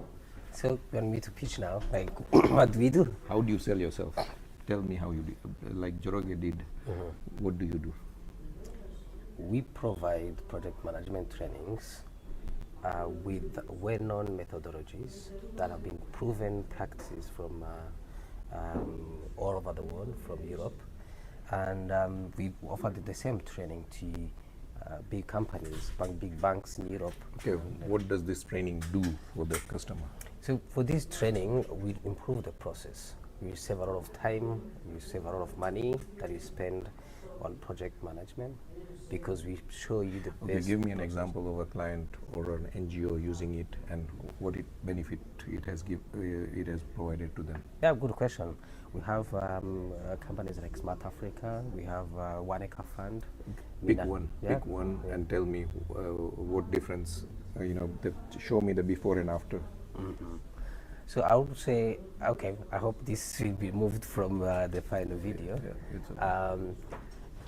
Maybe that brings the question, have we going to do a follow-up to do a research to say with this they have improved this? But what I would say, companies like it's an NGO, it's one of the biggest NGO in Rwanda called One Acre Fund, has already mandated their employees to take project management trainings, because they see the improvement of process, and because they help farmers. So you're dealing with farmers. So we support the NGO that support farmers. Okay. So basically our project management is cross-cutting, can be applied in any field. So an example was that One Acre Fund that is asking the managers to take this training, because they see it as a benefit to reduce the process, to save time, to save money, and to provide efficiency in their services. Okay, I know 3 chili farmers and exporters. That could benefit from your software or your system or whatever it is. You've not been able to even describe it well. Whether it is a software, it's a training. What is it? Okay, good. So it's a training. It's not a software. So basically, it's a training because we offer training Prince 2 and agile methodology. So these are trainings, hands-on practices that we offer to people so they can. How do you deliver it? So online, or they have to come in person? We have I would say 3 options. We have online, we have face-to-face, and we have hybrid. So people can choose which one they would like to. Okay, because the farmers or the managers of the farmers could be far and wide, all over the country. May not be possible for them all to travel to Kigali. face. Yeah, definitely. Yeah. So basically, the way we do it, we have a place we do training face to face, and you have trainers who are available. Do you utilize the Norskin facilities, or do you do it outside? We are still considering using Norskin, but there's another place called the Digital Transformation Center. Okay. It's in the career building next to Chigan Height. Okay. That's where we offer trainings face to face. Okay. And for online, our trainers can also do it from Germany, because we have qualified trainers from USA, from Rwanda, and from Germany. Okay. Yeah. Okay. If we need to come up with a pitch that we can sell, we can market, we can advertise it to maybe 2,000 prospects. Your pitch, or whatever communication we say, needs to attract at least 50 to 60 participants. Then only that ad spend is going to be worth it. We do ads as well, and our target is that if 2,000 people view it, then I need to have 50 to 60 people in person in a boot camp. Okay. And I have been doing this for 3 years successfully. So it's a tried and tested method. Okay. But I need a message to sell to the audience. Okay, cool. I don't know if this is a message you definitely use, and I hope you cut some parts of the video. Yeah. But here is the message. So we are bringing to you trainings in project management, namely Prince2, Scrum, and PMA. And these trainings are offered by trainers from all over the world, from Germany, from Rwanda, and from USA. And these trainings have been proven by international companies and national companies that are efficient to improving the process, to improving the efficiency of project delivery. And that will save a lot of time, and will save a lot of money spent on different things. As the project takes too long, that will save a lot of money. Let's bring it down again. If I am a chili exporter, chili farmer, and I have 20 farm managers, I send them to you. They've been doing what they've been doing. They come to you. When they come, return back to me. How improved will they be? I need to show transformation. I can sell transformation, and you can sell transformation. The biggest transformation that nature provides is called metamorphosis, where a green, ugly, crawling caterpillar turns into a butterfly that's colorful, can soar the skies in grace and in color. Yeah. Any transformation, if your training is providing transformation, I need evidence of it. Like the caterpillar, the green ugly caterpillar is turning into a butterfly. It is measurable. Yeah. Similarly, these inefficient managers who come to you need to leave like butterflies soaring in the skies. Okay. We need, any proposition has to have a transformation. The problem is, I sell this program, I sell this technique, I sell, that doesn't sell. Transformation sells. Okay, so which means for the chili exporters who say, if you're sending me, I'm just going to say this first, then you tell me. So if you give me 20 of your best managers, I'll train them and make them work three times more efficiently, or one manager will be able to do 3 managers worth of work. I see. Yeah. Good point. Yeah. I'm getting it now. Yeah. Yeah. That's clarity. That's sellable. We are using international this, we are doing that, we are doing that. No, that doesn't sell. It may sound good. It's like selling benefits in a car. Yeah. Or it has 5 gears. Yeah. It has, it has it has, power steering. All that doesn't sell. Yeah. Instead, if you said, if you sit in this car, it will make you feel like $1 million. Okay. Yeah. I see. Yeah. The sale is done. Yeah. I get your point. What people want to hear, it's the impact. How is this going to change my life? Because people Yeah. are not, you bought these shoes, you bought this shirt, you bought these trousers. We all like buying things, but we don't like to be sold to. Yeah. If I say, buy this cup now, shutters come down, Yeah. you switch off. Yeah. But if I say, if you buy this cup, your tea will stay warm for longer, and it will taste the same way it came out from the pot. Yeah. Then I don't need to sell it to you. Yeah. You are selling it to yourself. Yeah. True. When I used to sell my construction company in London, I used to help wealthy people build dream houses. And my pitch used to be like this. I would say, sorry, I've forgotten your name. Obed. If Obedi was the client and I am the contractor, I would go to Mr. Obedi and say, Mr. Obedi, thank you for inviting me to bid for your dream house project. I'm a very fussy builder. I can only afford to do 3 dream houses a year, so I choose the customer that I work with. I'm expensive. I will take longer to build your house, but it will be done right. It will be overbuilt, over-engineered, and over-specified. Even 20 years later, if your bulb goes, I'll come and fix it. Yeah.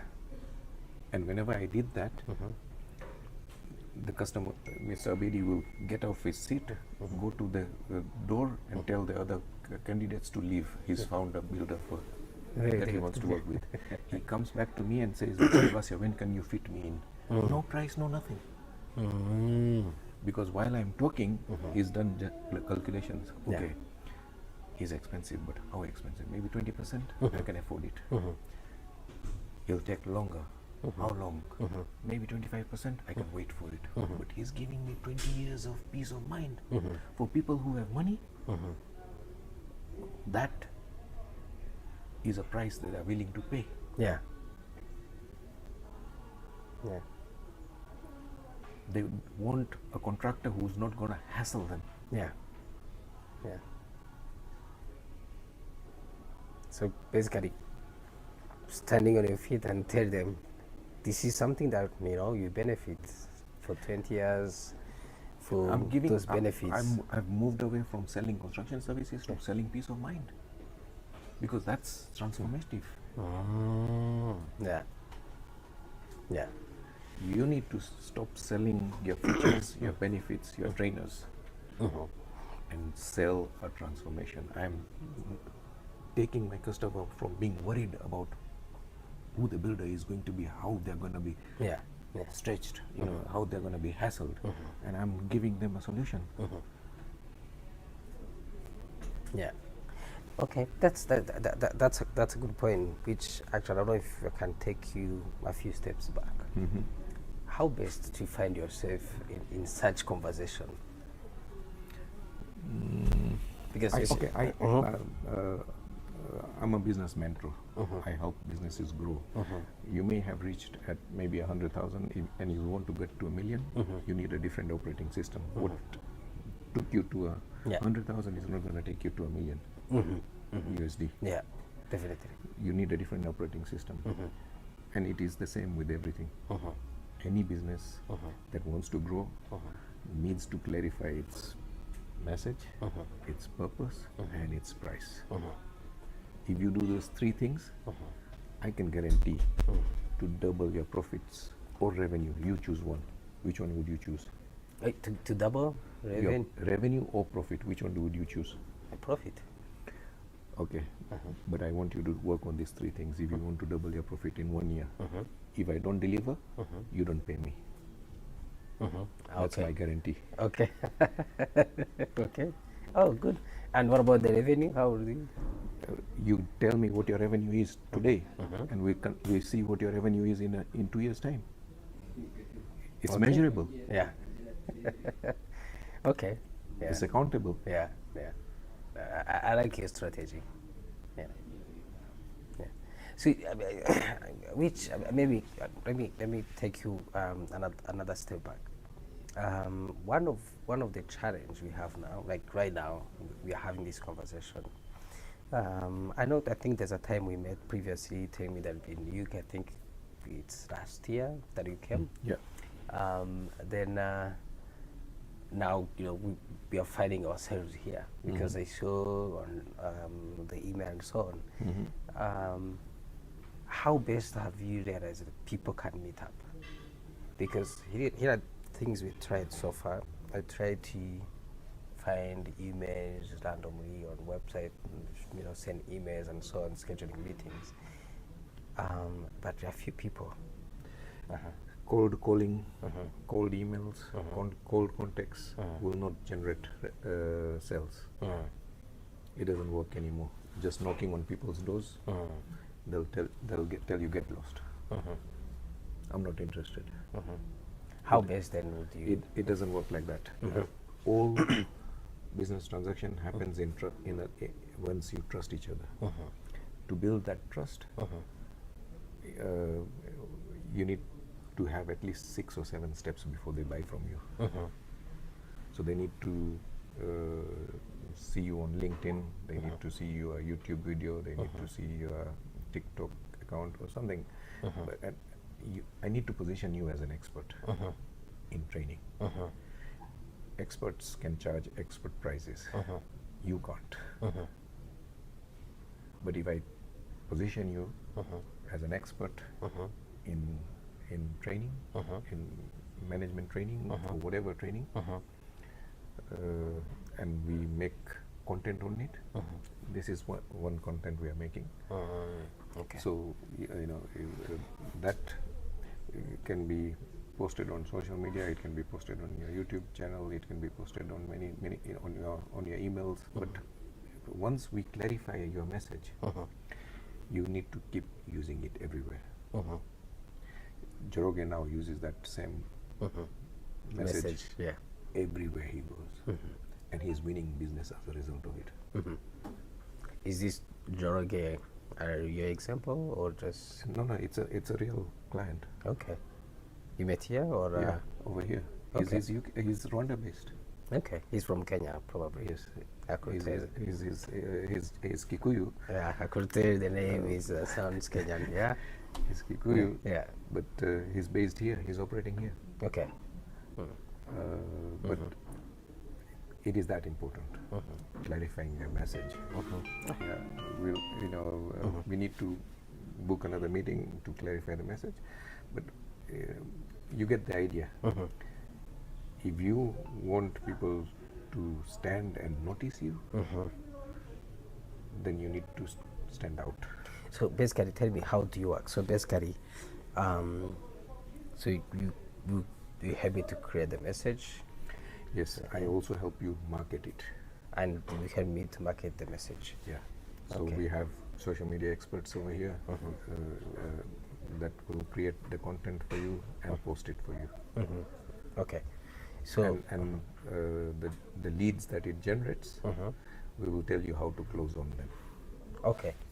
Because the biggest problem is not having leads, it's the closing. So if I was to, can you give me that phone? If I was to, you are a customer and I'm selling you this phone. Yeah, you'll have to remind me your name again. Obed, it's okay. Yeah. Obed. Yeah. Obedi of the phones that I have in my shop, why did you choose the most expensive one?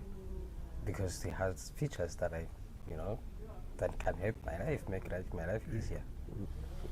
What are you going to use it for? Pictures, videos, apart from like what a regular phone does, like calling and Okay. and be able to connect So to my you are laptop. you want to create content using this phone. What is it for, personal use or business use? Both. This is the right phone for you. It has been discounted from 700 to 500. I only have 3 pieces, and I've already got 2 customers committed to it. You've come in person in the shop. If you want it, I can give it to you. If the price of 500 is acceptable, can we shake on it? And can I have your credit card now? This is closing. Yeah, I see.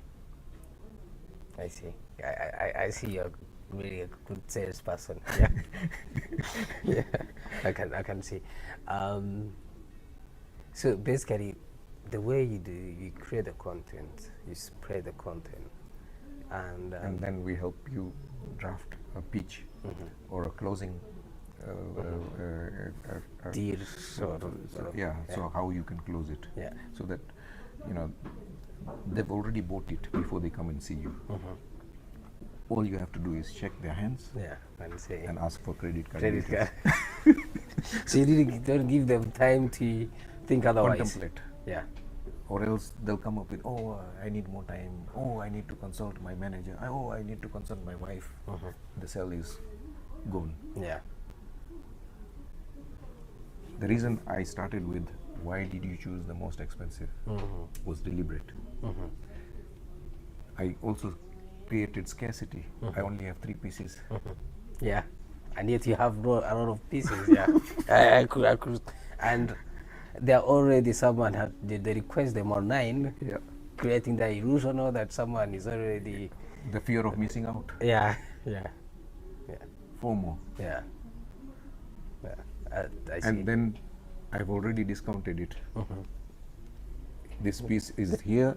Yeah. You can have it now. Yeah. You have to shake on it now. I see.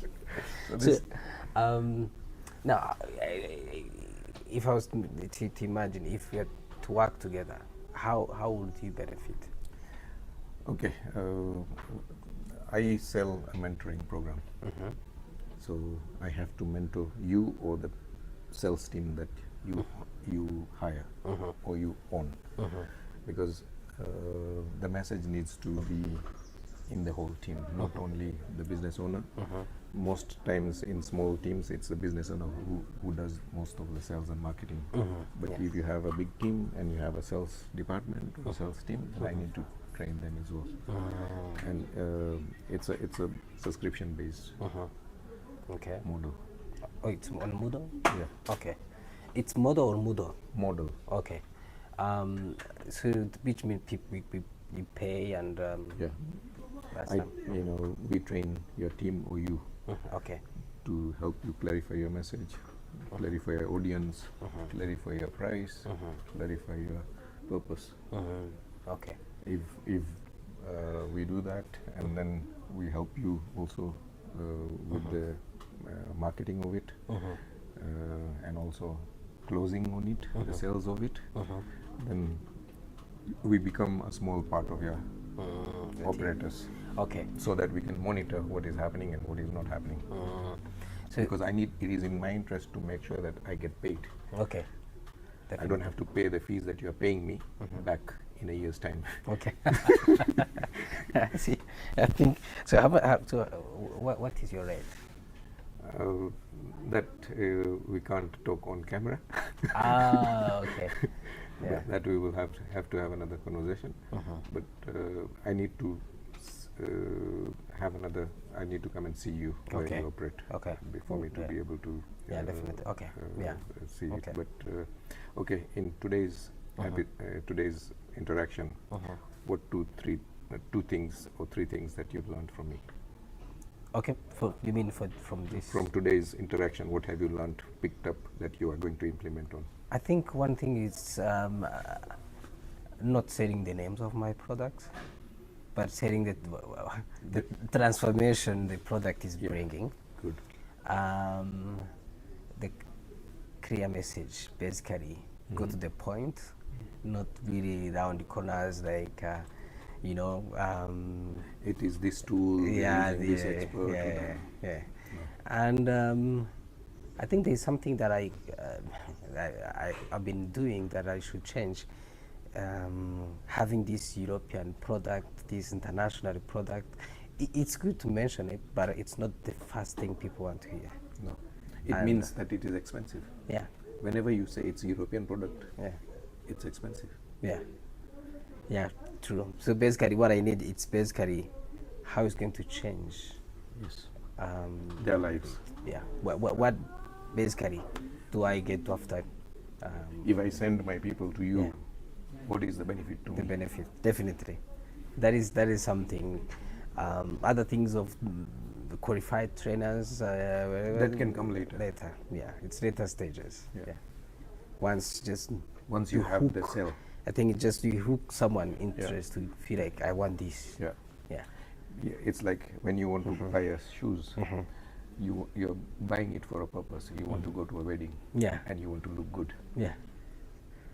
or you want to go to an interview, and you want to impress your prospective employer. Yeah. You have a reason for buying anything. Women buy clothes because they want to look good in a wedding that Yeah. they're going to, Yeah. or a party that they're going to. Yeah. Yeah. True. I see. Yeah, she wants to look Cinderella. And that's what I was going to mention. I think people like examples. Like I remember you mentioned, if I say Cristiano Ronaldo or this star Bought this. bought this shoe, or is using the same phone to create the content. Harish is using the same phone to create the same content that is going viral Yeah. on different. Yeah. I think that's the things I've got from this conversation. It. Yeah. Let's work together. Yeah. Let's have another meeting. Definitely. And I need to understand your product Yeah. and your services better for me to be able to assist you better. True. I think some of the next steps. I think we can schedule a meeting. I'm a country manager of the company. Okay. So the owner is a German and is in Germany. Okay. But we can do another meeting basically with Yeah. my line manager to understand how you do Yeah. it. Then you can see how But best. before we can that, work I want you to to show me what your product does, what it is, together. Okay. so that I can understand the transformation is going to generate. Yeah. Because, as I said, before and after is what everything Okay. people are buying. So what I'll do, I think I have your email. Yeah. I can send you some. We have a brochure that I can send to you, and I can send you some emails I've been sending to people. Yeah. And let me look at them. Yeah, definitely. Yeah, because we need to change the wording, the messaging that you are communicating with. Okay. Yeah. Maybe I don't know if you can stop the camera, but In every story, there needs to be a conflict. What's the conflict in Lion King? The conflict in Lion King is that a new prince is born, and there's Scar who's not happy about the newborn because he's gonna take over the crown as a king when he grows older. Yeah, so Simba, Mufasa, the current king, gives birth to a new, the pride gives birth to Simba, who's going to be the future prince, future king. He's announced as the prince. They take him to the rock, display him to the jungle kingdom, and there's one person who's unhappy about this situation. Yes. And that's Scarface. Yeah. And with every villain characters, they have a deformity. And Scarface is not only the name, but also he has a huge scar on his face. Yes. Yeah. And So and that tension, that jealousy, leads Scarface to plan the downfall of Mufasa and Simba. Mufasa tells Simba, "Don't go to the graveyard, elephant graveyard. Never go there." Yeah. And as soon as you tell a child, "Never go there," that's the first thing that they want to do. They're curious. They're curious. Yeah, and Scarface in the background hears this and says, "Simba, I'll take you there myself. I've been there many times. There is nothing scary. You let me know when you're ready." "Oh, I'm ready now," says Simba. And he takes him to the elephant graveyard. It's a trap. He has his hyena friends that are waiting to pounce on him. And when they're about to attack him, Mufasa comes and saves the day. But in the process, falls in a cliff, and while he's trying to climb up, and he sees Scarface and says, "Can you help me up?" What does Scarface do? He dumps him. Yeah. And he loses his grip and falls into the depth of valley. Yes. And who blames himself for that tragedy? Especially Simba, because he was prevented by his father not to go. Now he went, his father died. Yes. And because of that, he's now disillusioned. Yes. He's in denial, that is a huge loss or a setback that drives him away from the pride. He's no longer fit to show his face to the pride. Out of shame, he goes into the wilderness. Yes. Away from the pride. And he's happy with his Pembe friend and the Kasuku friend and all that. He's enjoying himself, and then a catalyst appears in the form of his previous childhood girlfriend, Nala. And they recognize each other, they fall in love, they have a short romance. And Nala then says, "Simba, the pride is starving, the jungle is dying, the kingdom is crumbling. You need to come back. You are the rightful king. Scarface is starved, and his hyena friends are starving the jungle, the pride. We are barely surviving." Yes. And Simba hears this and says, No, I'm happy here. I don't want to be a king. I don't want anything. I don't want to come there." Yeah. But Nala says that I have no choice. I have to go because the pride is dependent on me. I'm the youngest, the most powerful. So I'm going there, but I'm disappointed in you, Simba. Yes. Take the call and bring him in. Yeah. She's disappointed in him. She leaves him, and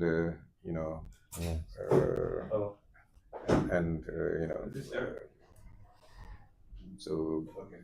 Let me close this.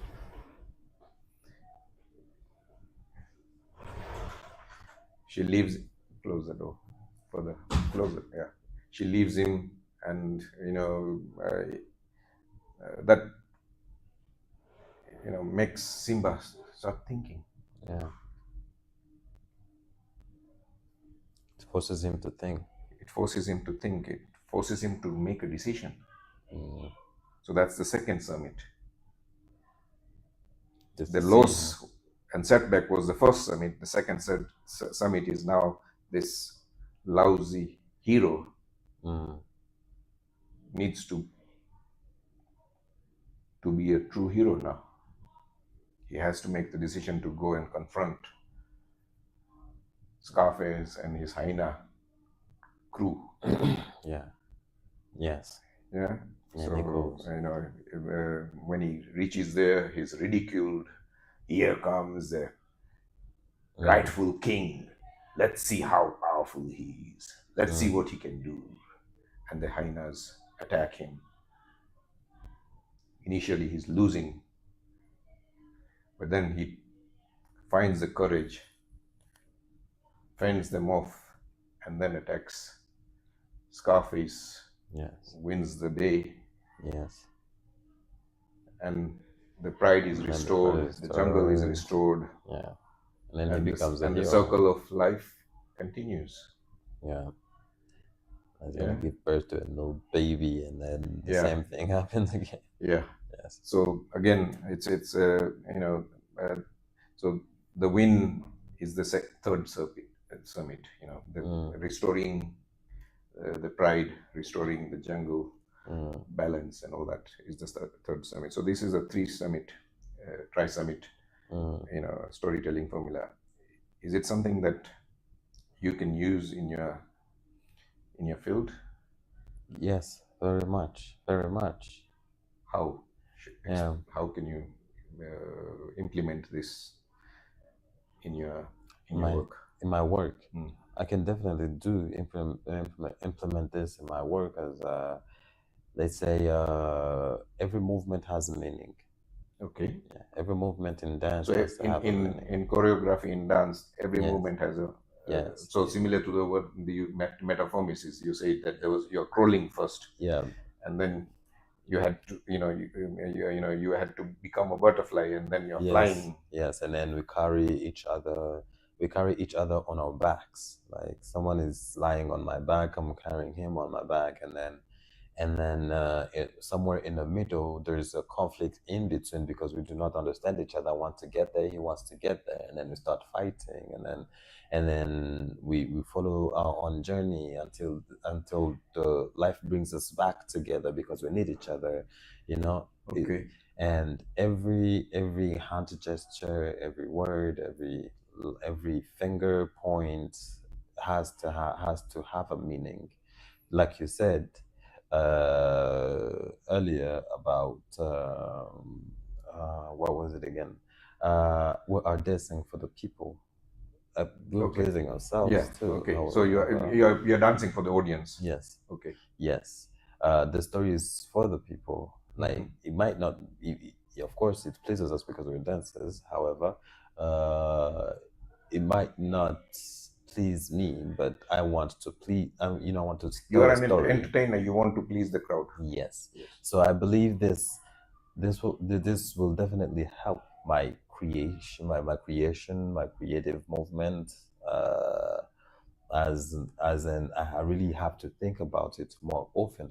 You see that's what happened, but it happened unconsciously.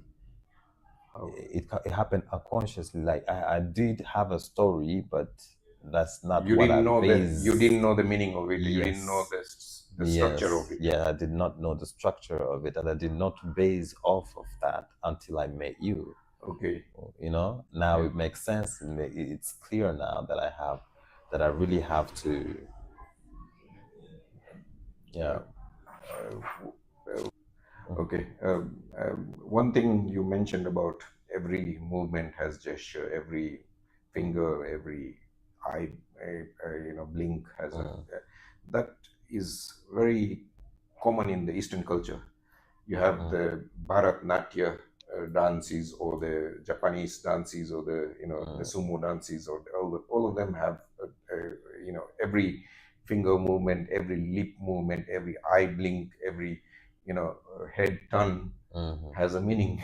Yes, and it's one of the oldest and most well-defined art is dance and music. Yes. When you go to an Indian or a Hindu or Eastern culture temple, all the columns, entrances are full with statues of dancers and musicians. Yes. Because that's the highest art form that humans have created, and it's the best to welcome somebody's important. So if a president visited you at your house, how would you entertain them? By dancing and singing. Yes. Which is what's done mostly at the airport. There's always choreographies, people dancing when somebody comes to visit the country. Yeah. Because that's the highest form of art that the humans have created, and it is also a very useful tool in elaborating on a story, giving it some movement rather than just using words. You're also using actions. Actions, yes. You're using movement. You're using music. Yeah. And in movies, music, apart from the moving images, you also have music to enhance the mood, to enhance the fear, the excitement, all these things. And Bollywood has a successful formula of using dance and music within the films. Yes, they do. Yeah, and it's getting popular throughout the world. Not only Indian viewers are watching it, but also rest of East Asia is watching it, as well as Middle East, and now Western countries are also watching Bollywood. Yeah, it's famous now. Yeah. Okay. I'm glad that I was able to teach you this Tri-Summit. If you want to go into detail on this Tri-Summit, then there is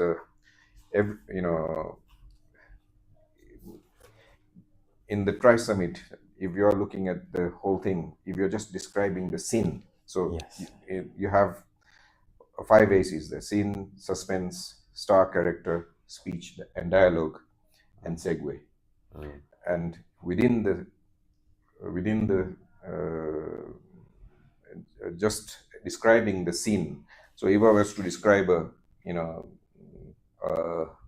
kitchen scene, then I would say it was 2004 April, English summer day.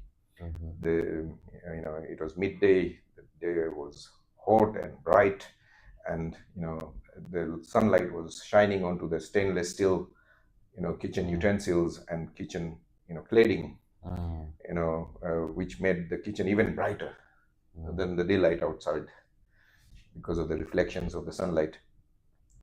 Then because it's a kitchen and it's a busy kitchen, you have to describe the noises. Yeah. What sort of noises do you hear in a kitchen? Well, mostly boiling. Yeah, so cooking, gas firing, then utensils banging, and people busy, and somebody chopping. Yeah, or somebody breaking glasses. Yeah, utensils over, and then in the visuals you see, there's the tall white with a white apron, the master chef with his master chef hat. Yeah. And he's visibly angry and telling off somebody. How many times have I told you this? Why don't you listen? And so and so. And so there is that emotion. And because it's a kitchen, you also have to describe the smells, because every kitchen, food and smell go together. So, this is an Indian kitchen, so it is smelling of spices, saffron, cloves, chili. Yeah. So that just in describing the scene, there's so much involved. Similarly, in every story, you need to have not only the scene, then you have to have the suspense, the stars, the speech, segue. So for every single element of the story, there are 3 levels of teaching. Yes. And I hear you're going to go to Germany to perform. Yeah, to perform. Okay, and is the dance based on a story or event or what? The dance is actually based on let's say learning men in feminism. Okay. Yeah. So it's basically the theme is how does men perceive feminism in Rwanda? Do we cope with it? Do we, and basically saying the word feminism does not exist in the Kinyarwanda language. So the performance is about learning how we as men perceive feminism in Rwanda. Okay, and is this a big issue in your culture, in the Rwandese culture? Well, yeah, it's kind of challenging, and it's contradicting, you know, like in The a stereotype, way. men. Yeah. Some men are okay with it. Some men are also against it. Even like, for example, when we talk about feminism, it straight up goes to women all of the time. They think we're talking about women power. However, I personally think that the dialogue is for men and women, you know, because well, we believe men has power and women are somehow housewives. And sometimes culturally it's we brought up like that, we grew like that, we have seen our mothers at home and, you know, cooking meals and stuff, our mothers But I protecting see, the family. I've been living in Rwanda for nearly 2 months now, and I see, you know, women in the workplace as much as men. You know, is this a problem? Is this a current problem? Because I see more women in the workplace in Rwanda. You know, your parliament has the highest women representation. Yeah. You know, women are doing most of the sales in every shop, in every, you know, in every industry. Yeah. Visually, yes. Like if you come and look at how everything is going, yes, it's even on border. I see more women being, you know, being on borders than men. Yeah, the equality is actually being put in action. However, but how does men see that? Are they happy with it? Do they not think the women are taking over? You know, that's okay. So that's a, you know, there is still you know, you know, the society has to get adjusted to this new reality. Yes. And also, was it there before? I mean, is it being brought by the Westerns, or did we have it before? Are we coping well with it? Me personally, yes, I'm coping well with it. But however, is it disturbing the homes? Is a woman? Does a woman now think that she cannot do certain things at home? Does she think that a man is supposed to do this at home and not do that at home? Does a woman, you know, like it's all the study that we're doing, and it's going to be projected on stage in Germany for performances. And hopefully, if we come back as well, we'll be performing at Les Pas. It all okay. They acquired all these skills on the streets and then make them excellent workers in USA, in foreign countries. Yeah, foreign country. I heard about it a lot. Yeah, and many companies in USA. Not only that, now that you talking about this immigrants, I went to Sweden just before coming here. Sorry, Norway. Yeah, okay. And in Norway, they have some vending machines for recycling. Okay. And all these immigrants, because they don't have, nobody's giving them jobs, they're just collecting all the rubbish from the streets, the cans, the plastic, and putting in the machine. The machine is giving them money. Okay. Okay, I see. Because the local people don't want to do that. Yeah. These people are going to the beaches, they're going to the, you know, to the shopping malls, they're going to the streets, collecting all this. And they saw opportunities that the local one couldn't see or didn't want to do it. Yeah. Okay.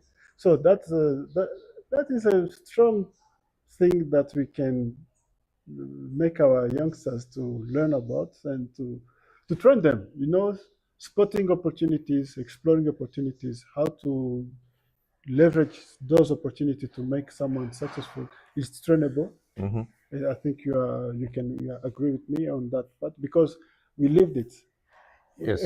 We lived it. Yeah. And I was born in India, came to Nairobi at the age of 9 and went to UK at the age of 25. I've seen, you know, populations working in different ways in all 3 continents. Okay. You know, and you know, uh, the, okay. Now, if we change gears,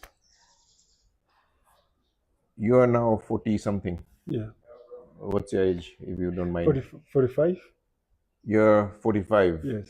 You are trained and educated in assessing businesses or something, and Yeah. now you've shifted from that to coding. To coding. How did that come about?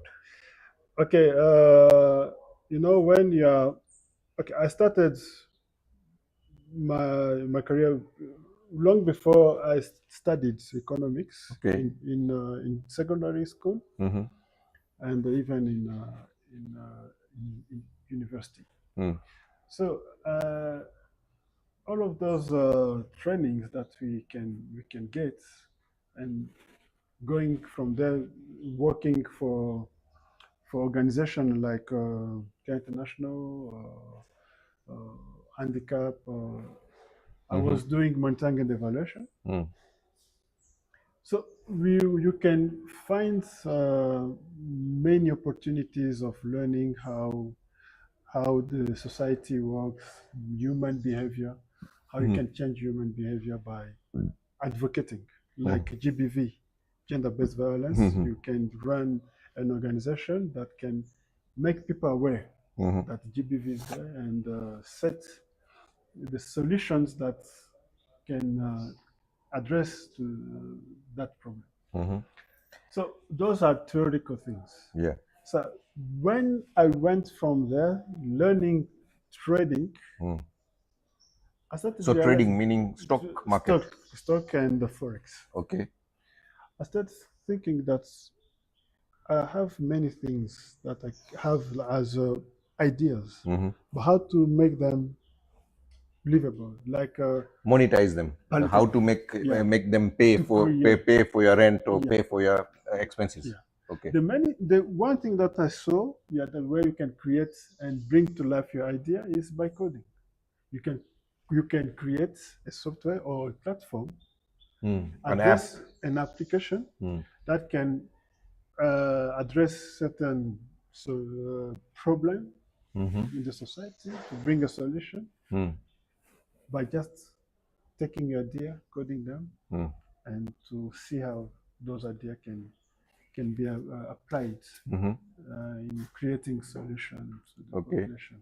So that's why I'm doing it. I'm learning by doing it. Okay. So it's not only about going to a course and then Just leave it without any Okay.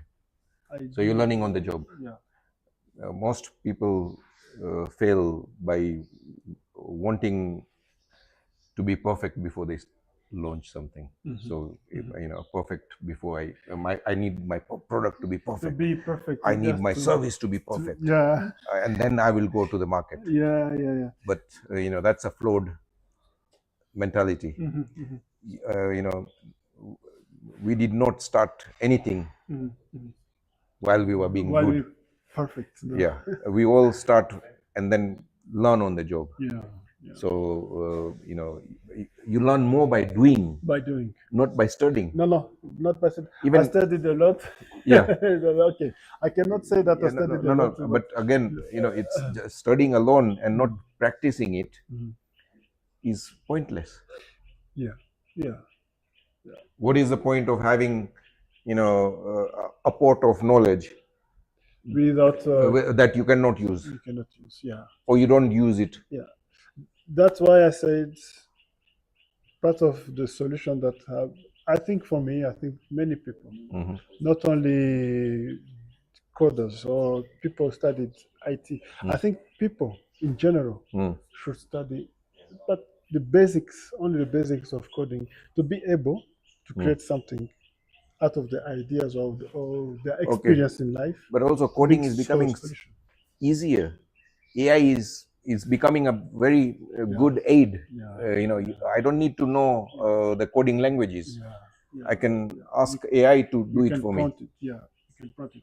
Okay, at that point you have to learn the basics of coding, to know what parts do what, and from there you will know how to prompt Okay, the AI. so prompting is a very important subject Yeah. in AI because you have to prompt it as if you are talking to a human being. Yeah. So let's say I'm doing, music editing. Mhm. Then I have to say to ChatGPT that you are a one-man band music editing, Mhm. team. Mhm. You have to do the music, synchronization. You have to do the dance Of course. synchronization. You have to do the light. You have to improve the lighting. You have to do Yeah. this. Yeah. So all that comes into your prompt, You give it. You give as the if you are talking to an assistant, the to an, assistant. to a, to a, to somebody who's going to do the Yeah. task. Yeah. Yeah. Prior to the prompt, you just place it in that context. Yeah. You create the context, the good context. You give it the whole context, Hmm. and after prompting, you see Yeah. it will create it for you. Yeah. If in data analytics they say rubbish in, rubbish out. Rubbish out. Did you study? Do you have a background in accountancy? Yes. Yeah.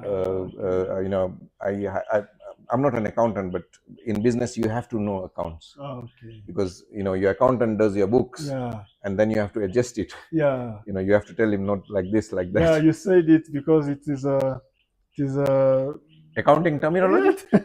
Okay. Many accountants like to say rubbish in, rubbish out, Okay. garbage in, garbage out. in Okay. simple Yeah. language. Okay. Yeah. Yeah, but it's with all data points. Okay. If your data is not is not specific, Mhm. you're not going to get Anything. anything. Okay. Okay. If it is not debugged, it is not specific, it's Mhm. not Mhm. pure, Mhm. then whatever you do with it. Yeah. Yeah. One thing I want to point about the AI is like it is it is just it's a debugging. Like many people tend to say that AI will make people lazy, but I think it will not be like that because for using it, Mm. first of all, you have to be knowledgeable about what you want to be to make it create. I see it as a enabler. It's just a tool. it's a tool. Yeah. It's similar to our mobile phones. Yeah, yeah, Yeah, it's similar to social media. It is similar to internet. yeah, yeah. We have become more productive using internet. Mhm, mhm, We've educated more people mhm, mhm, using the internet than anything else. mhm, So AI is similar. It's another tool mhm, that mhm. human beings need to use, Yeah, and yeah. it's a much more powerful tool than any tools that we have used in the past. Mhm. But it is still, end of the day, a tool. It is a tool, and people should know how to use it because Yes, how to use it is also a skill. it's a skill. It's a skill that needs to be acquired. It's a skill. And AI will never work or replace people. Okay, no technology is going to replace human beings. Yeah, yeah, Yeah. Okay, it may replace some, AI combined with robotics may replace, a lot of repetitive, Yeah. jobs Yeah, or repetitive tasks. yeah. But,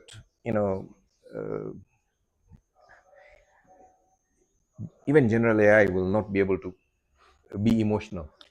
It will Never. not. It will not be able to, okay, To replicate selling, convincing people, no.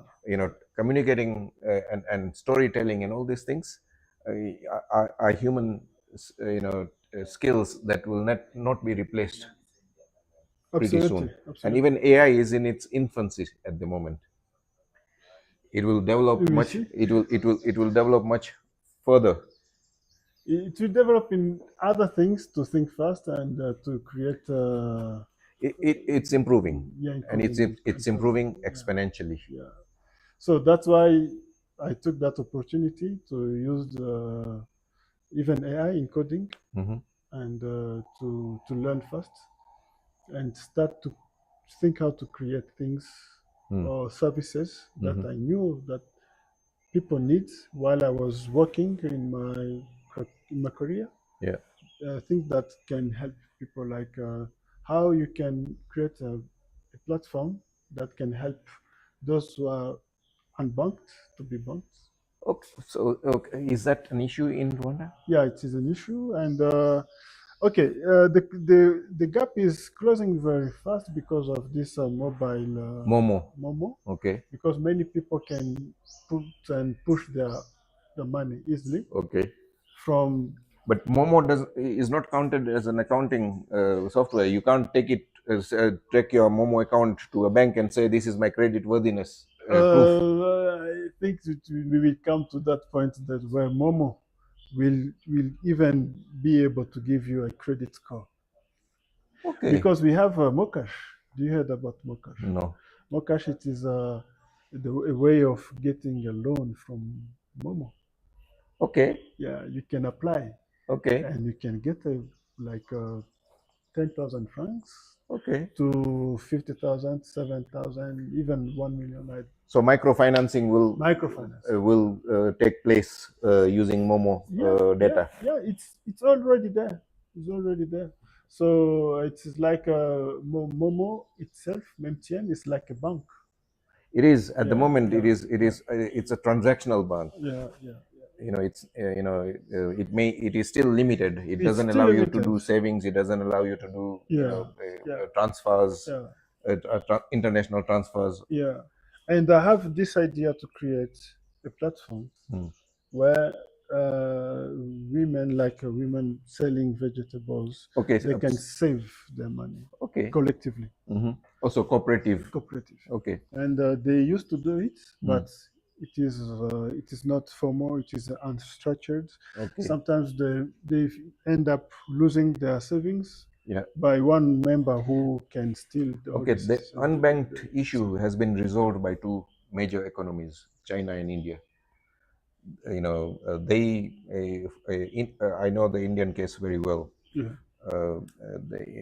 The Indian government forced banks to accept people to open accounts without any deposits. Okay.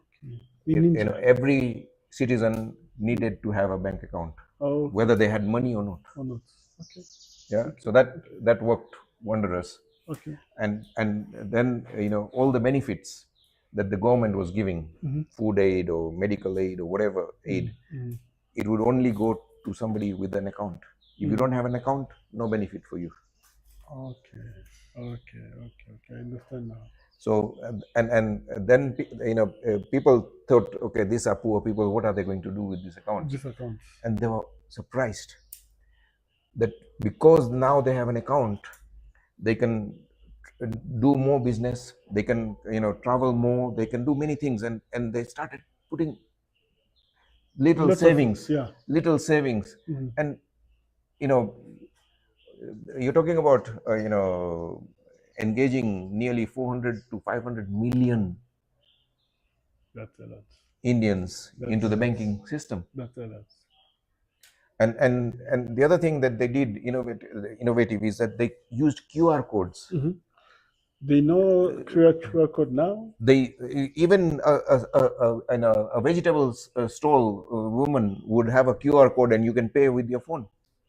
Wow. And the transaction fees up to 2,000 rupees or something is nothing. Okay. So the access of on smartphones in India is more advanced than yes.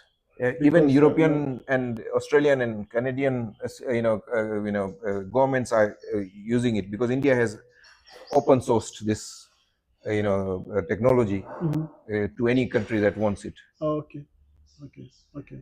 If Rwanda wants to adapt the UPI and the QR code systems, then it can adapt it. It doesn't have to be the government led. It can be private led as well. Okay. I see it, because my platform, what I'm thinking of creating, is in that sense of making the payments or contribution, that saving contribution, be able to be easy. Like because sometimes you can find someone in the cooperative, someone can have a smartphone and another will have a dumb phone. So the other one we have to push to Momo, like using USSD.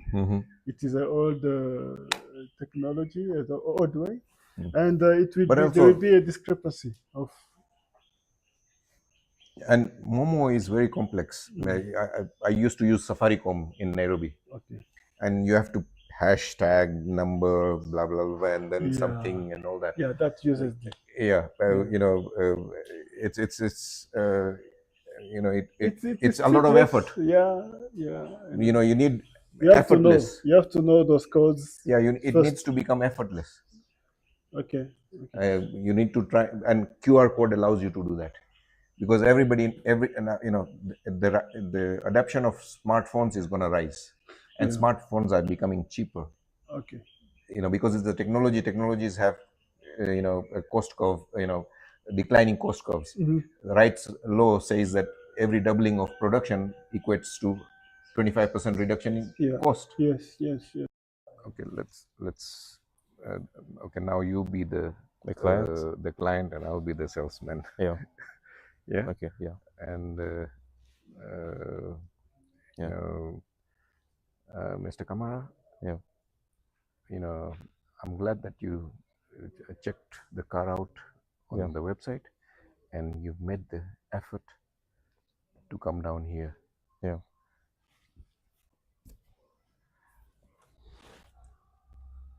Why? I'm curious Yeah. why you chose this twin cab. Yeah. In a Toyota twin cab, it's not the cheapest, Yeah. and it's what are you going to use it for, and why this particular car? I happen to be in construction and I have many sites across the country. So it's easier for me to carry equipment and materials that I'll use to sites. Okay, The, and it can also carry 5 people as well. yeah. So you're gonna use it for family as well as for work. Yeah. Okay. And why this model? Why this car? I happen to like Toyotas because they are much reliable. They are strong. They last a long time. That's Yes, why I went they for the they are Toyota. virtually indestructible. Yeah. Okay. And okay, you're using it for both business and for family. Family. Yeah. Kevin, since you've shown an interest in this car, I've had 3 more clients,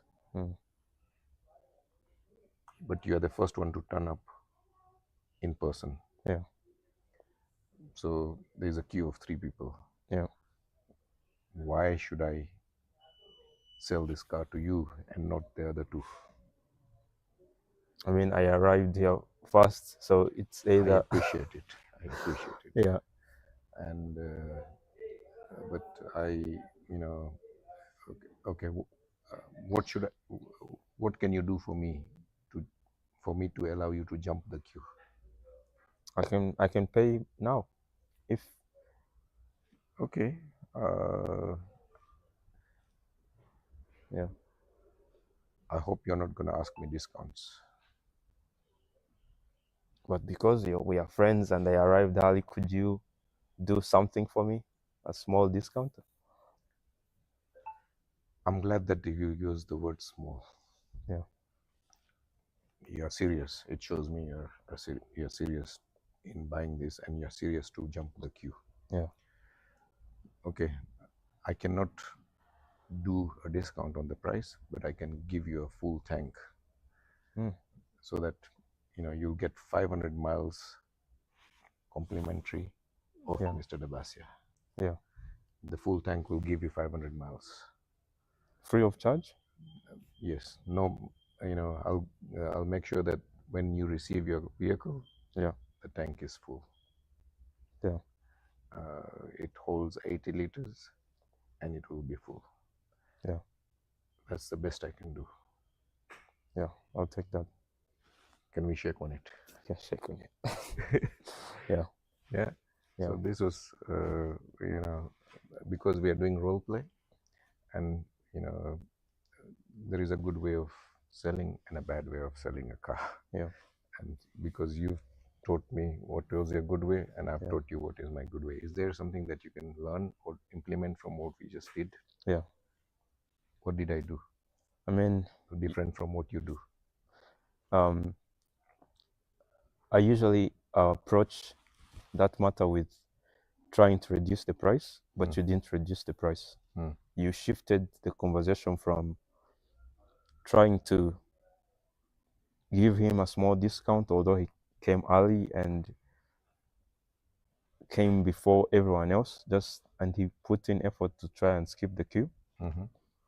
and you didn't go it by reducing. You didn't go about it by reducing price, but Yeah, giving I him made benefits. him I made him feel important by allowing him to jump a queue, Yeah. but on a condition. Yeah. Yeah, if I do something for you, you Yeah. do something for me. Yeah, Yeah. and we also created scarcity Yeah. and urgency by Yeah. telling him, okay, now you are here. There are 3 people waiting Yeah. in the queue. If you want to jump the queue, what can you do for me? Yeah. And again, by the person who asks the question Mm. is the one who is in control. Yeah. Yeah, in a sales conversation, the person who's asking the question Yeah. is in control. If your customer is asking the question, what price can you do for me? Yeah. Can you put in the insurance? Can you put in the full tank? If they are doing the asking and you're doing the justifying, Yeah. they are in control. Yeah. And in all negotiations, it's your enemies before you shake hands. Yeah. Yeah, you Yeah. don't have to see him up there. You don't have to see him down here. Mm. You just, why don't you see him eye to eye? Yeah.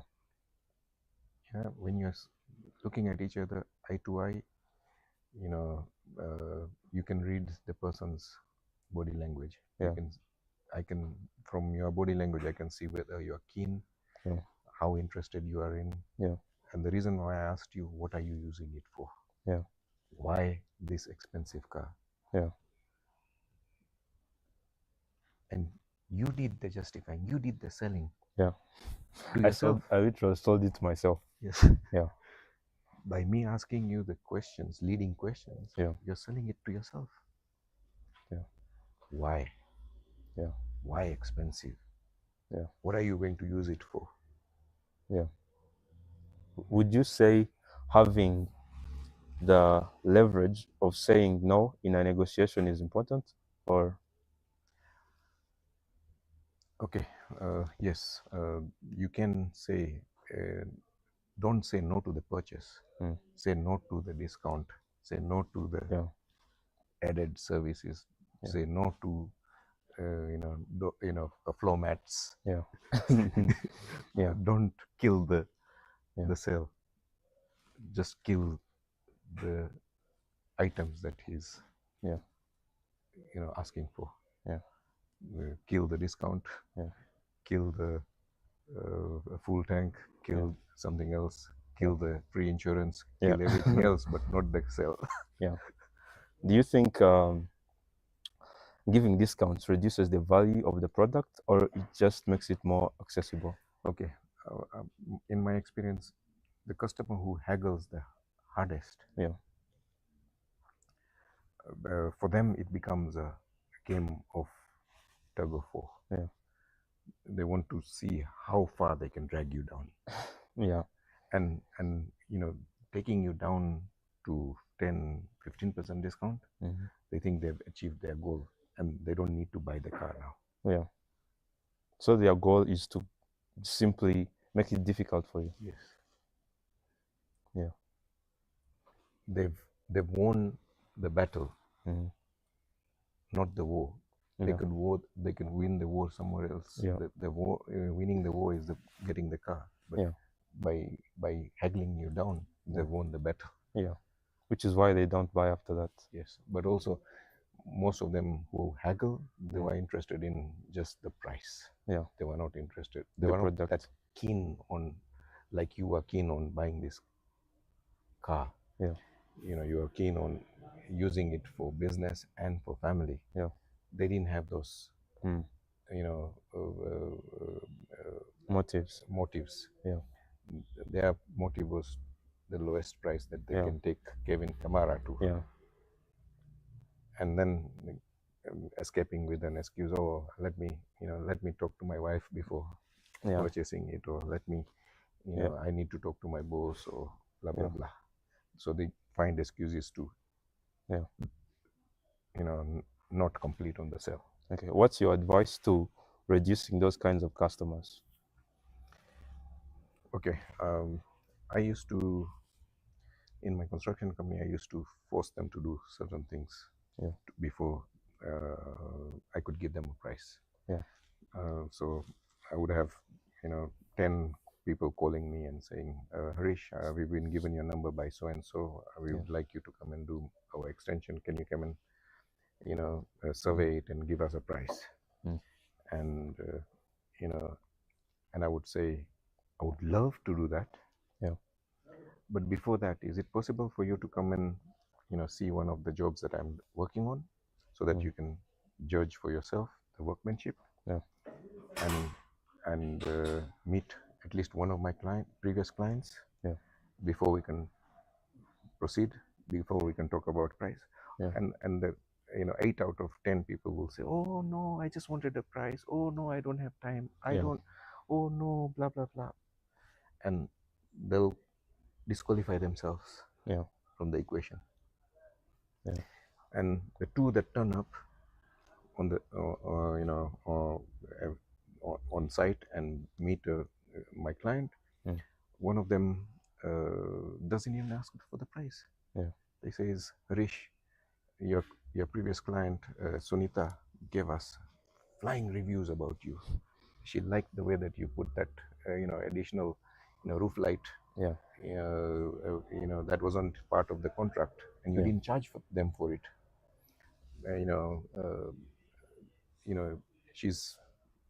She's talking very highly of you. Yeah. We would like you to start Yeah. our work. There no price is they want me to start. Yeah. When can you start, Mr. Dabasia? Yeah. No price, no nothing. Yeah. That person's job, I will accept it straight away. Mm. I'll send people on site, and we will, Yeah. do the negotiations Yeah. later. And then there will be one guy who would, of the two, one guy would say, okay, now can you come and do the survey? Yeah. And give us a price. Yeah. So I would work on go and do a survey, work on the price. Yeah. And while doing survey, I will also understand what is the motive behind, Yeah. behind the construction. Is it they need more room? Mm. Is it that, they want a bigger kitchen? What is it that they want to do? So I'll understand their motive behind the build. Yeah. And so and once the price is ready, I don't email it, I don't text it, I don't fax it, nothing. Invoice it. No. Once the quotation is ready, I invite them back to my office. So they don't get it on message or email, they just have to come back again? Yes. Yeah. They have to come and see me at my office to receive the price. And when I present it to them, I will explain the price and why. Yeah. And what are the things that were not included in the quotation, that you are still going to do, or what you're not going to do, or why, so I will explain it before I hand it over to them. Yeah. And when I'm handing it over, I'll have eye contact with that person and say, now that I have explained the price to you, you've now received it. Yeah. What's your decision? Yeah. I'll be straight. Yeah. What's your decision? Oh, Harish, this price is too high. Yeah. Blah, blah, blah. I would not argue. Mm. But in most cases, 50% of the times, when I ask this question, what do you think of it? Yeah. It will be a thumbs up. Yeah. We like the price. We like that your previous clients gave you access to the property. Yeah. They've spoken ravingly about you. Yeah. And yes, let's Let's do it. when can you start? Yeah. So from 2 people that arrive on site Yeah. and meet my clients, I get 1.5 jobs. Yeah. And that was the best thing I did. Right. I created a filter system to avoid time wasters, people Yeah. who just wanted a price. Yeah. And is there something that you can do in your car salesman like this?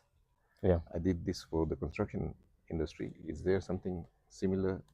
Can you set up a system similar to this with your car salesman, Yes. your Yeah. car dealership? Yeah. So they're supposed to, you need to give them a call and say, okay, can you talk to my previous client, Yeah. Jacob, so and so. Yeah. He bought a pickup like you, that you're interested. Yeah. Get his feedback before we can discuss price. Yeah. Why do you think it's important to do that? It creates a more trust, and it moves the focus from the price to more about the value they are getting. True. Yeah. Yeah. If your customers are, are willing to talk about you, then they're definitely happy about the sale. Yeah. The purchase. Yeah. And they like you as a salesman. Yeah. And so that validates you as a profession. Yeah. As a professional person. Yeah. And it makes the sale much easier. Mm. And once they do that, yeah, they will definitely come to you. That lead is now qualified lead. Yeah. People phoning you and sending you messages, they're yeah. unqualified leads. Yeah. How important is doing after sales services for clients, especially like giving them? Most people give gifts like sweaters, hats. What do you think about experiences like taking your clients to tennis courts? Okay, I think once the sale is done, you want to build friendship with that customer. And giving them hats or jumpers is not going to do that. Yeah, it doesn't. It doesn't. It doesn't. Make connections. It makes them feel good that they've got something, but it's not. You want repeat business. You want repeat clients. You want your clients to become your friends, and not only friends, they need to become your fans. They need to start marketing you. Okay, it's a very good question. That enduring businesses follow systems, processes, and frameworks. Why are they important?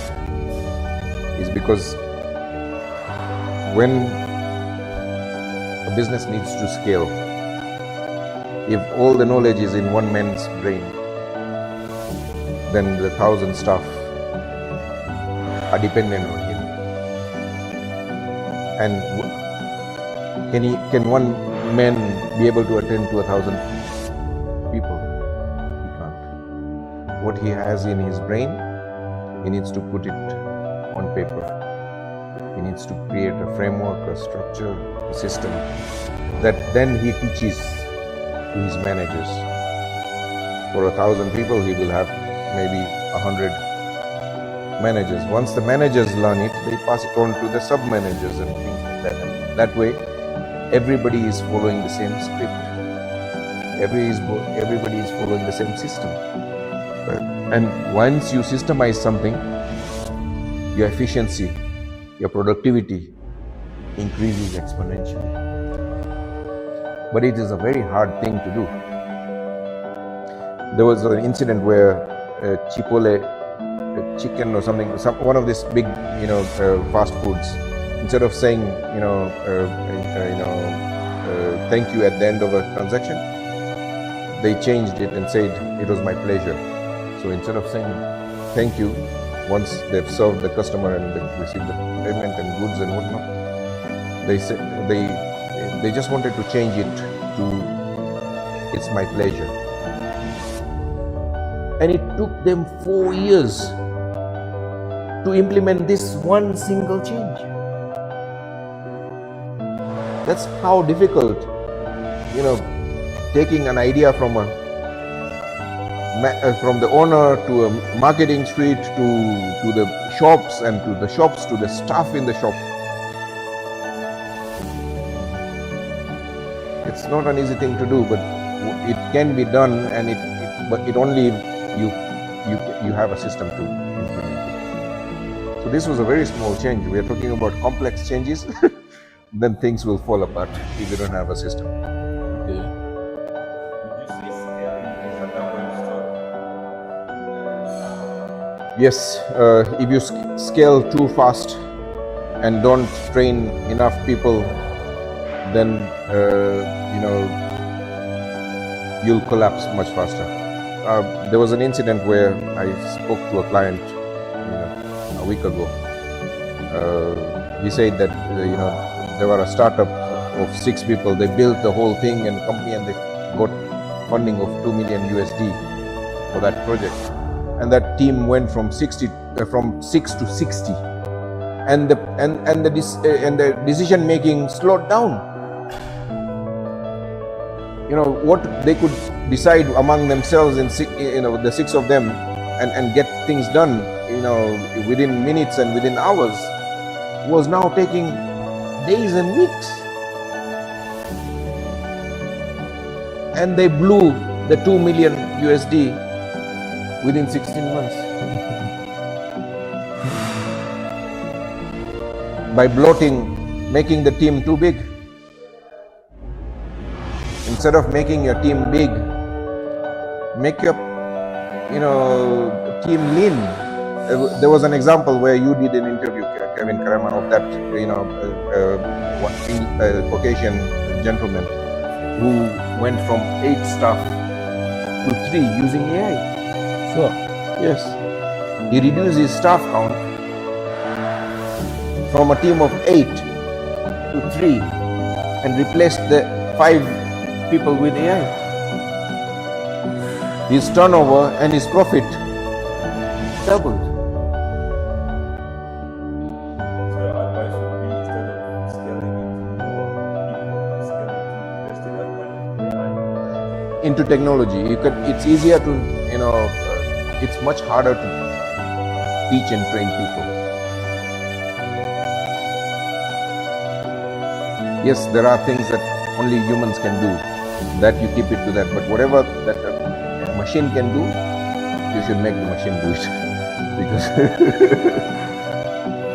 because machines don't get tired, don't need to go for a break. You get it. Yeah. And this new age of AI and robotics is going to make labor so abundant and so cheap.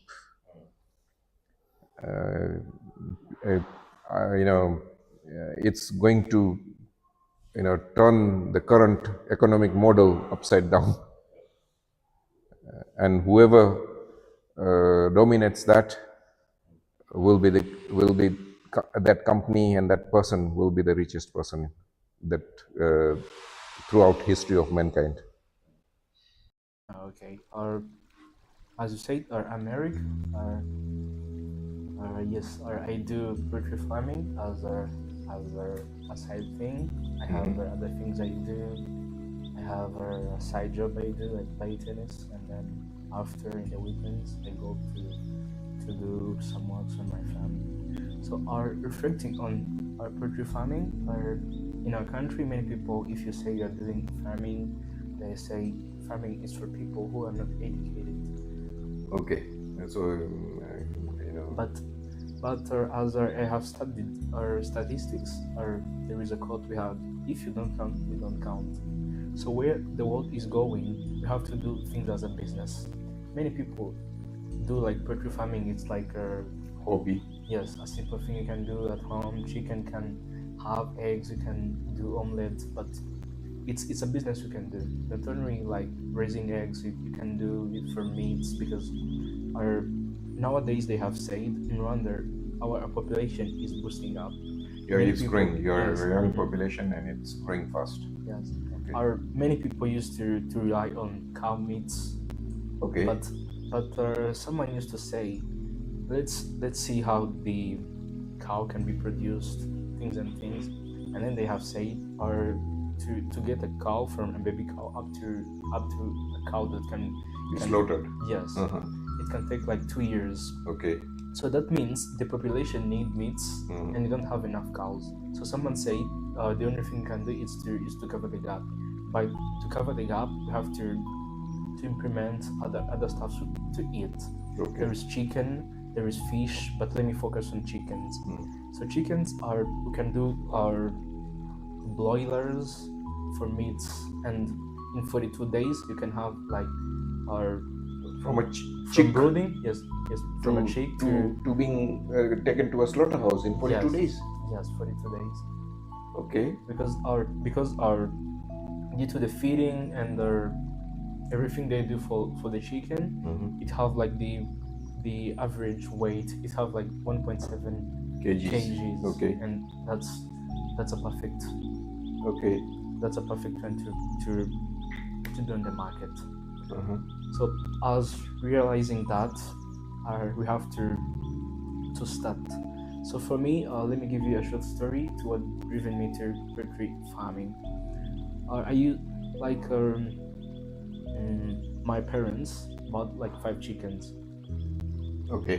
Then, So you had chickens before when you started? Yes. Okay. They used to buy 5 chickens. Okay. Just to be at home, just to have like Pets. Yes, pets at home. Okay. And then we went at school. And then when we came back, the chickens laid eggs. They're doing hatching, and then they developed little chicks. And then after we came back from school, we found out like we have like more than 40 chickens, and I was like, this can happen. And then we have it, or there was like diseases coming up, but we're doing it as a hobby. And then later on, our neighbor, who went to see him, and then he said, I have someone, they brought me chicks. I bought a chick which is 1 month old, and then I have it here.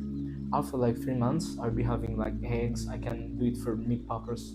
I was like, let me just try. And then I told my father, yes, I'm here. I finished the university. I don't have nothing to do. Just you can buy like 30 chicks, and then let's try and see what we can do.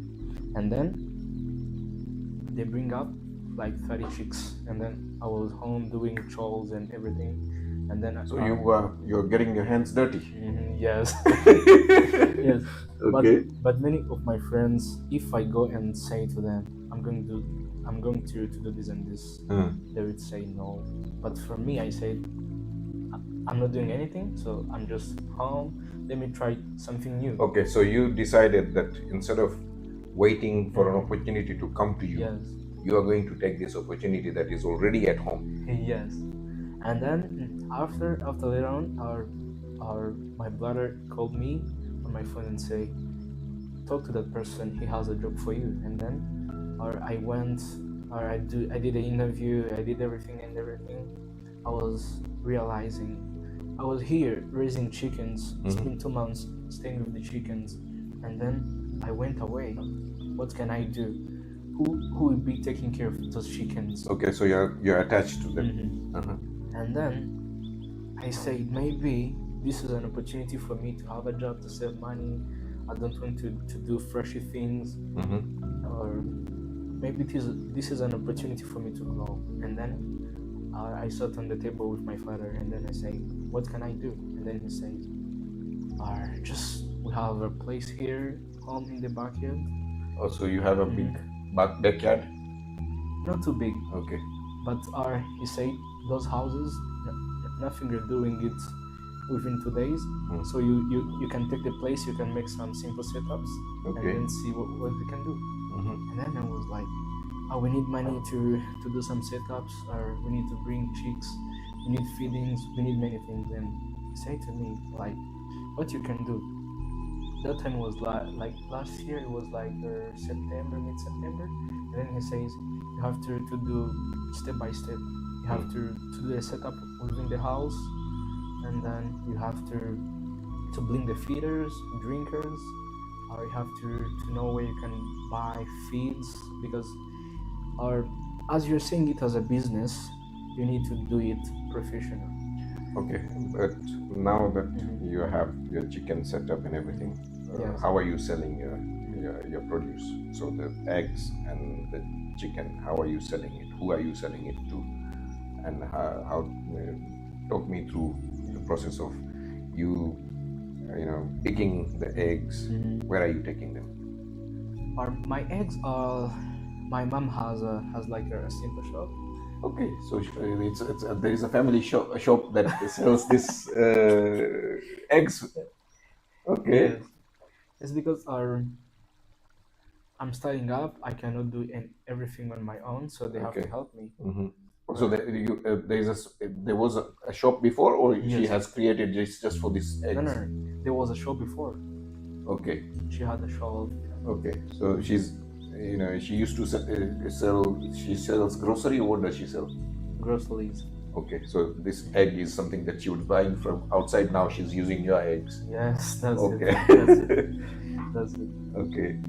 And what about the meat? What about the meat? So it depends because I have yes, I have the chickens that lay eggs, and then I have the others for meats. So sometimes for meats, my neighbors come and hit me and say, "Or can you give me a chicken?" Okay, so you sell them live. Yeah. Okay, and people do their slaughtering. Yes. Okay. It depends. If you want, I have a guy who Okay. can do it for you, and then you can do it. Okay. Now, okay. Is there a way you can, you are an IT literate person. You are, you are an educated man. Is there a way you can, document what you do to create a personal brand around poultry farming? Yes, I can do that. And share you going to pick the eggs. Take a video. Just press the red button, put a camera somewhere, start recording it. Once that let's show the process that is involved in the rearing of chicken, harvesting of eggs. Yes, I can do And that. everything. And the reason why we are saying this is because instead of being dependent on wholesale values, Yes. or you could create a personal brand, and and using your personal brand, you could approach customers directly, remove the middleman, Yes. and charge premium prices for a premium produce. Yes. That way, and we could all add another business model onto it, and that is, you teach other people how to do it. Yes. So there are lots of people who want to go into poultry farming. They've been dreaming about it, but they don't know the steps. You can show them the steps. You don't have to be a genius. You just need to be, a year, 2 years ahead of them, and tell them what difficulties you faced in your journey, what they can avoid, how they can avoid it. If there is a feed issue, or is there a their chickens are not growing, or they're not laying eggs, or whatever industry problems you are having. Yes. You start sharing that, how you dealt with it, how they can deal with it, and that way and once you do that, you can charge for the teaching.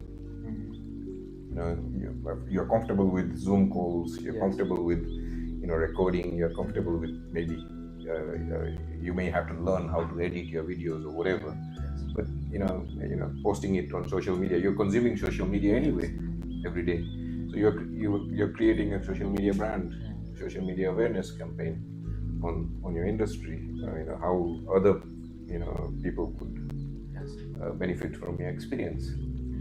And I believe eventually that will supersede your income from your poultry. Your poultry will become a byproduct, Yes. and teaching will become the main product.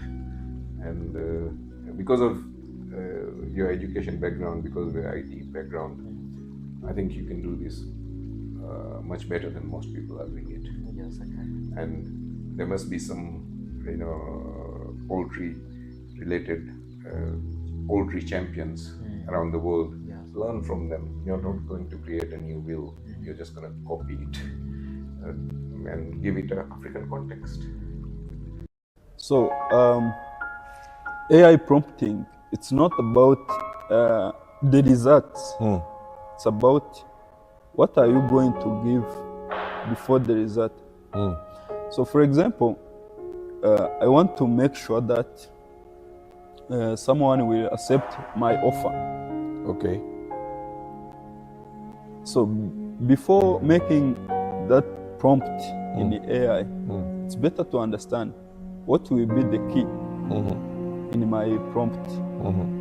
First of all, it's offer related to, for example, you want to compete.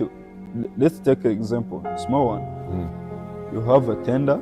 You want to compete with this tender and won the tender. So the tender is about supplying computers anywhere. Yeah. So the first thing is to know the description of that tender. And also, if, for example, it's about a tender of 15 computers,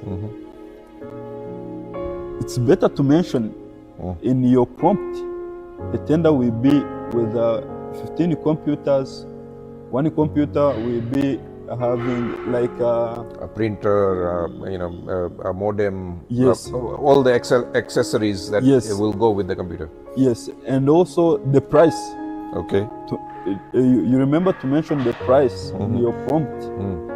This will help AI or ChatGPT or Copilot to give you the good result. Okay. And also the mistake we make, most of us, it's to just say, ChatGPT, give me five examples of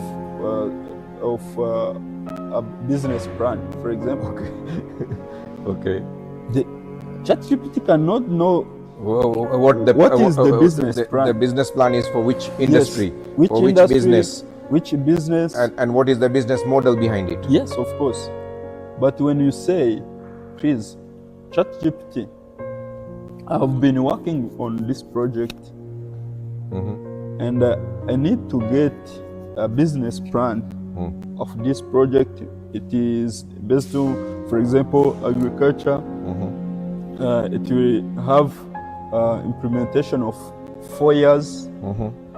The project will be based on this location, and the total cost will be this.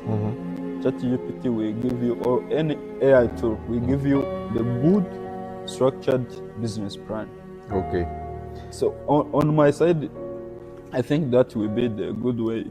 So just in simple way, it's just to think, what are you going to ask? And what is the information, the key one, the key information you're going to ask this AI tool? Yeah. Like we use it for video editing. If I was to prompt ChatGPT to do a video editing, to do video editing for what we are going to do today, then I have to say that you are a one-man band video editing suite, yes, or team.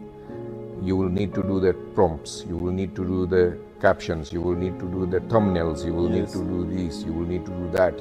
Like I would explain it to a human being is how I would explain it to the ChatGPT. Of course. If I was to have an assistant and I want her to do this stuff, then I have to explain what she needs to do. Yes. For me to receive the results that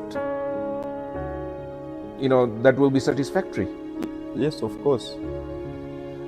And also, I think the way of prompting, it can be when you are sitting with your colleagues, as you said, you first need to explain. But the difference with ChatGPT, how are you going to explain this? Or another AI tools? Is these things very good or is bad? When you provide bad prompt, it will give you rubbish result. Yes. Rubbish input, yes. Rubbish output. Yes, of course. Good example. Yeah. Yeah. So if you don't know how to prompt AI, then the results will not will not be effective. They'll not be good. Yes, of course. And also about this AI tools, I can even mention we have a company which is providing stock management Software. software. Okay. And you want to use AI in that? Yes. Okay. We have already implemented AI in that. Okay. So, as you know, it's like a POS. That software, it's like POS. Okay. So the software can suggest you, okay, you have this stock. For example, 5 iPhone 13 in your stock, and you have another iPhone 15, or you have Samsung in your stock. So this AI will suggest you, basing on the sales, you have 50% remaining in your stock of iPhone 13. Because it has previous Yes. data, okay, last month you sold 50 units. Yes, of and course. now you only have 5 in stock, so you Yes. need to order more. Yes. It's like not in-app notification. It will give Okay. you in-app notification. For this product, you have 50% remaining in your stock. And this is the favorite or trending product. This has sold more. Yes. This is a hot And selling also, item. if you have a big company, you can even track in your employees who is the best performing. Okay, so it can also track who is Yes. selling more Yes. and who is not, or who is Selling. performing and who Yes. is not performing. Yes, of course. Okay. And also try to predict what will be the stock for next month. For example, we try to build something that can be small and easy to use, but with a good AI Backbone. yes, backbone. Thank you. I've forgotten your name. Dallas. Okay. Thank you, Dallas, for coming down. Thank you for hosting me here. Yeah, and this is our second meeting. We discussed a number of things in the first meeting. I want you to tell me 2 things that you learned from me and have implemented on. Yeah, thank you very much. I really appreciate from bottom of my heart. According to the previous conversation we had, I have gotten a very big tree, big idea from it, and good approach from it. For example, first one I can say, the strategy I used from beginning of my business and where business is now, I have seen it is very difficult to do more than what I have done if I keep. Okay, so you've come to a limit. Yes, it's like limit of. So there is a ceiling that you can't go beyond. Yes, you can't go, but you see, find usually what is amazing is you find opportunity, but once you are putting it in that same strategy, profit is still same like one you have been making last year. Okay, so we are coming to an end of 2025. You learned a few things. What are you going to implement in 2026? How is 2026 going to be different for you? First of all, it is a new strategy as like New Year. Okay. Yes. Okay, so New Year's resolution, yeah, New Year's strategy. Yeah. Okay. Not only that, as we discussed, I was a person who used to be very feared of camera, but now I'm looking at it and there's no problem I have with it. Yeah. Which means this 2026, I have something I can share to people according to experience in their businesses. I have many things to give to the people, as even you say that more you give, the more you get as well. Yeah. And I've been very close to your mouth that you don't tell anybody how things works, how my business works and whatever. But according to the idea you told me, now I'm going to change that. And in 2026, I come with what Ferge cameras. Well, I've been doing it. I'm not going. I'm glad you are Yes. brave enough to face your fear and overcome it. First time we spoke, you said no cameras, please. I'm afraid of cameras. And one of the reasons why you used was that I get a lot of negative feedback. So a lot of people procrastinate going on camera because they feel, what is my family going to say about me? What is my father going to say about me? What is my wife going to say about me? What is my children going to think about me? Nobody cares. And as long as you are making money, they'll all think good about it. Yeah, at the end, to justify the meaning. Yeah, so it was a fear that was up here. It didn't exist in reality. You overcome it by just changing your thoughts on it, changing the values you attach to it. Before you attach the value of criticism, now you are attaching the value of creating, generating sales and generating marketing, generating revenue. You're using it as a tool.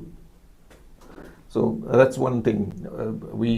You mentioned there were 3 things that you learned. Continue. Sorry for Second disturbing things you. I learned, it was referred to an example of like if somebody want to give you a gift, you have right to take it or not take it. Okay, so it is up to the receiver to accept the gift or reject it. Okay? Yes. And in what context did I say this? In the context, it was about I told you that I fear camera because of some people come and just drop bad comments like, your voice is not to be taken out or whatever. So what you told me is, take it as a gift. But this gift of that comment, you are the one who have to donate and say, is it gift I can take? Or I don't need to take it. If I don't take it, it will be kept for somebody who gave me that gift. But if I take it, it becomes yours. It becomes mine. So that was a second notch I got from it. Yes. Yeah. So this was in the context of criticism. So if somebody criticizes you and says you are a donkey, you don't know nothing, you are stupid, it is up to you as a receiver to accept it. Am I a donkey? Do I have big ears? Do I have a tail? No, I don't. You can keep your criticism to yourself. Thank you. I don't need it. Yeah? Yeah. So, okay, that's the second thing. Now, let's go to the final one. Yeah. The third one was about, let me say it's like a bad strategy. I was thinking, I will be behind of the scene and I will brand my company. But I'm not going to brand myself. Okay, so you thought as a way of hiding, you were using your company brand so that you don't have to show your face. Yes. My company work, but mine I don't need to. At the end of the day, you are doing the work, but you're using the company logo, company brand, so that you don't have to be seen. You can hide behind it. Okay, and how did it work? Yeah, with that one, you gave me very, very good ideas, and even when I went home, I get deeper and analyze it. We took, I think, 4 examples. Yeah. So personal brands is going to be the thing in 2026. This trend has started a long while ago. There was a success story that I read just recently, I think today, where a personal brand soap that was designed for cirrhosis, is a skin condition that you get irritative skin and all that. So the soap is called Dr. Soap, and the husband and wife promoted this so heavily, and it just got acquired by Procter & Gamble, because they had another soap that is doing the same thing, so they bought it for 1.5 billion, and that would not happen if it wasn't the personal story of this doctor. this, he used to suffer from psoriasis, and every time he used any soap, he would document it. Oh, because I used, Dove, this is what happened. Because I used Lux, this is what happened. When I use this is what happens. And there was no solution in the market. He came up with a solution and said, I used to do, look, my skin is so great. I'm using this for this many days, and all my blemishes have disappeared. He had overwhelming evidence of it working. And that's the reason why he could charge 10 times. A normal soap bar is $1, and he was charging around $10. And that's why he got bought up by Unilever or Procter & Gamble, one of the big two. I think it was Unilever or Procter & Gamble, one of them bought it. So this was a David and Goliath story. Yeah. Procter & Gamble or Unilever, they are the Goliath. Yes, yeah. And this guy from nowhere, because he was eating into the market of Procter & Gamble, they bought him over. So that they can have. And that is the power of personal brand. So personal brands, and you look at Cristiano Ronaldo, one player has 660 million subscribers, more than the whole of the football league put together is less than 200 million. Tim Cook, the CEO of Apple, has 3 times more subscribers than Apple. And Apple is doing promotions and marketing and everything every day. And Tim Cook does nothing. He's a very reserved, he's a very introvert guy. He hardly posts. And even the posts that are on his channel are mostly Apple launch related, not his personal. He doesn't talk about his family, he doesn't talk about his his eating habits or anything. So even for Apple, a personal brand is more relevant than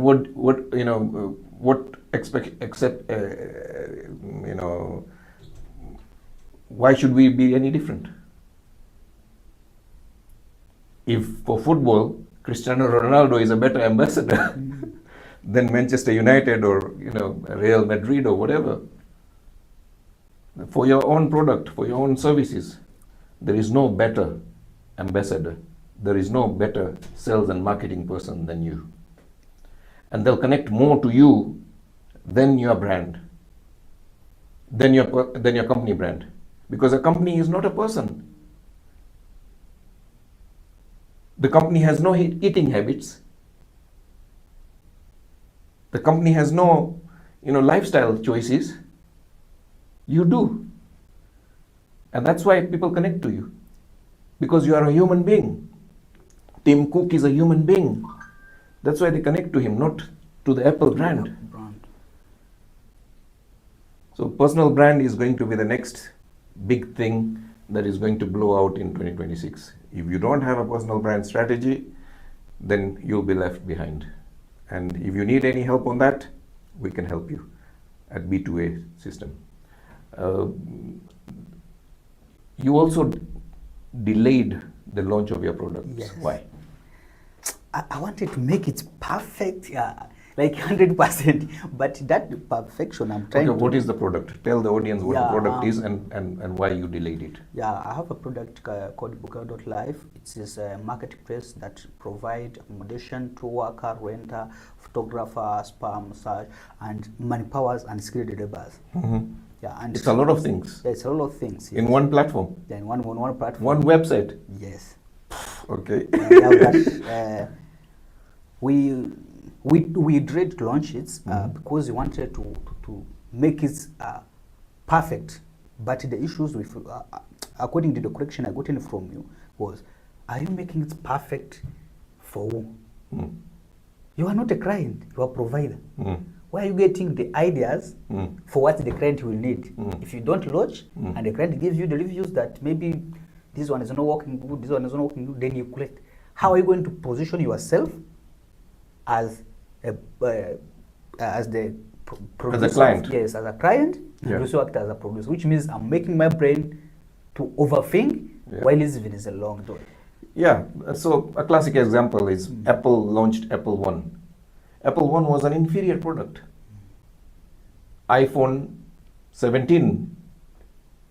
It took them 17 years to get to iPhone 17. And you want to get to iPhone 17 from day one. That doesn't work. And that all from your own little brain.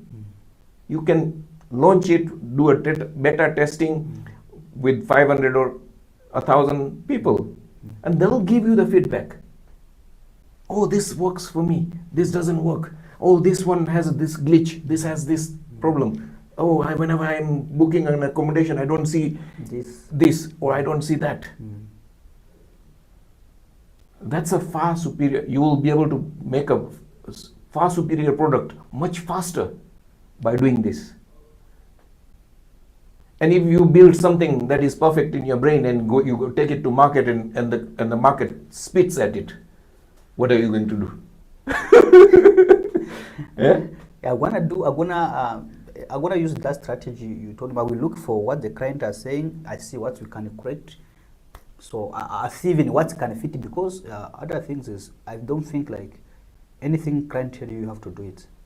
No, you have to accept it or reject it. Okay, this guy is complaining about, no sleepers in my apartments. Sorry, we are not a 5-star. We can't provide sleepers for you. You don't have to take that feedback, because that's not the level of service that you are charging or providing. This is just an example, but every price point has a service level. Somebody who is paying 3-star cannot expect to get sleepers in his bedroom. Yeah.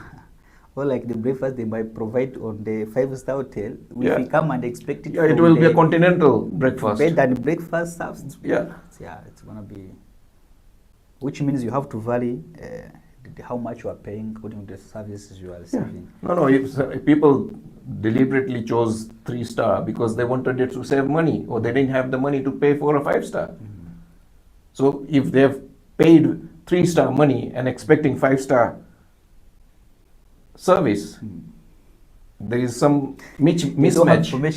There is a mismatch of expectations, and you don't have to entertain that. That is also the reason I got in from you by that day. Yes. We took an example for the phone, bargaining of the phone. I think if you're okay, you can share to my viewers where they understand. Okay, can I have that phone? Okay. You're going to be the customer that wants to buy this phone. Yeah. And and you like haggling, you like discounts. Yeah. And I will try and sell it to you without giving you a discount. Let's do this role play. Okay. What's the offer of how much you charge this phone? I want it. Dallas, I have many more phones. What is the reason why you're choosing this most expensive one? According to what I have seen from the catalog, the storage, the way it's working, even the recommendation from the people who have been using it, and even to what I want to do, because I want to be storing my video as a content creator. So, and some of them are big, so this phone I think can fit. That's why I'm very interested on it. True. It is one of the best in the range, and I like your taste. I like that you're using it for business. In business, you want something that is reliable, that won't break, that won't run out of storage very quickly. It's a very good choice.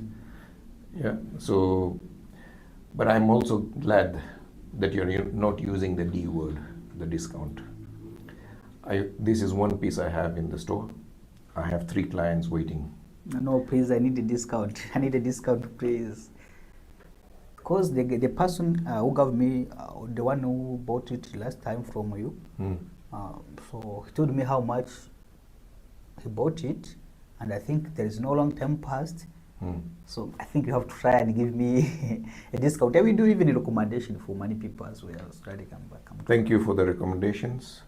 But as I told you, I have 3 customers waiting. You tell me why I should sell it to you now So without please- a discount. Yeah, I need If it. you need it, it is here, and because you are here face to face, I'm willing to give it to you compared to the 3 interested parties. They How did much not are- bother.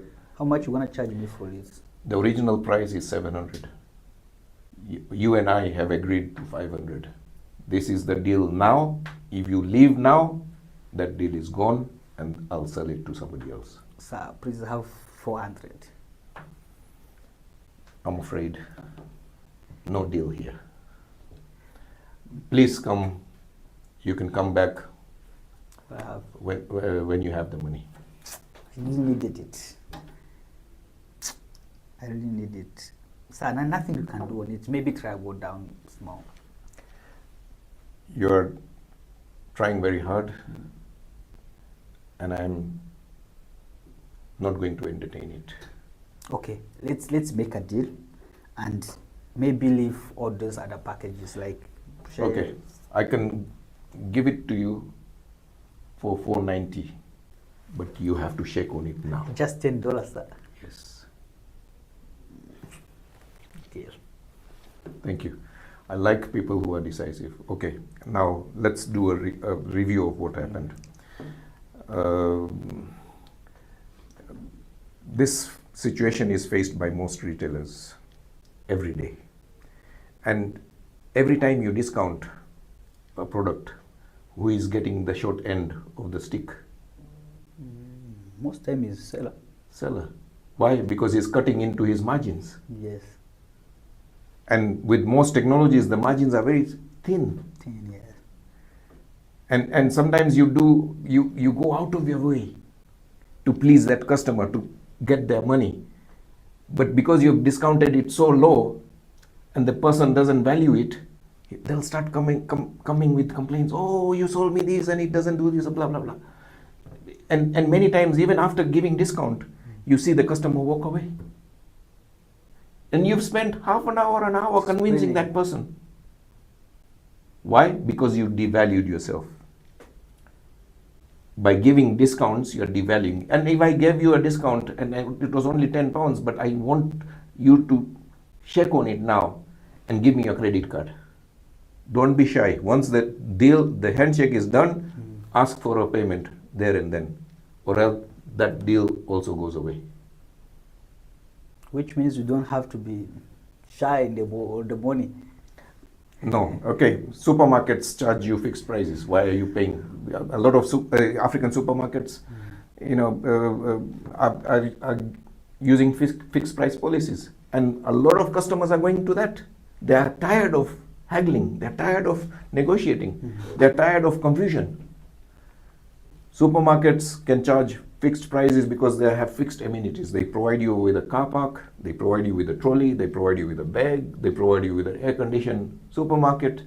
The products are displayed uniformly, the price is consistent, it is displayed.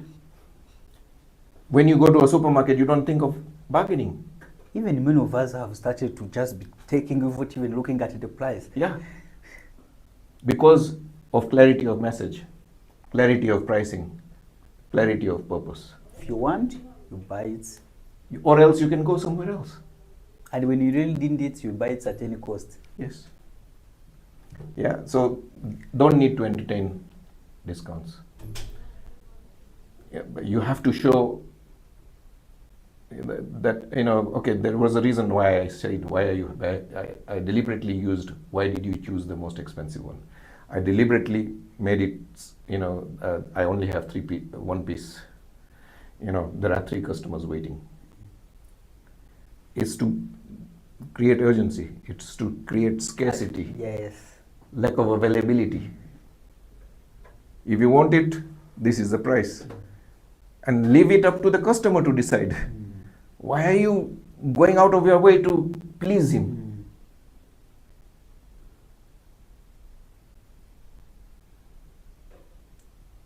and cut your margins.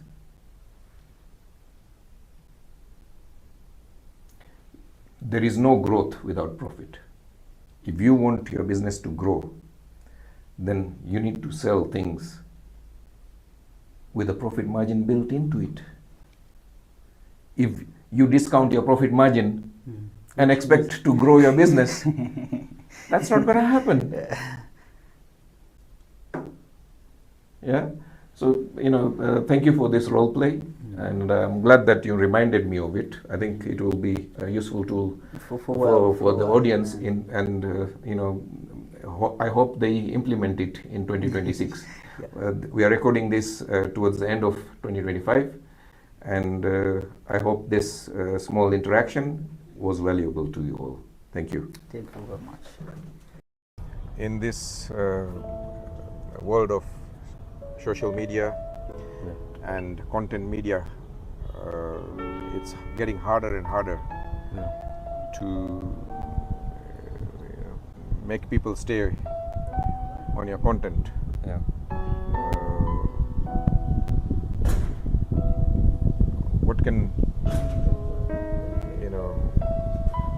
What can somebody do to grab people's attention?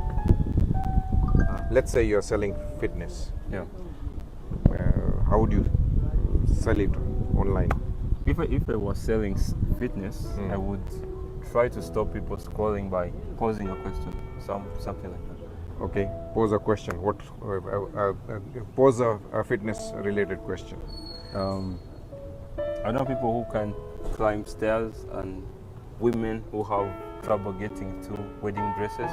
Okay. Yeah. So if I were targeting the women, I would try something like how to help you lose your weight, something. Okay.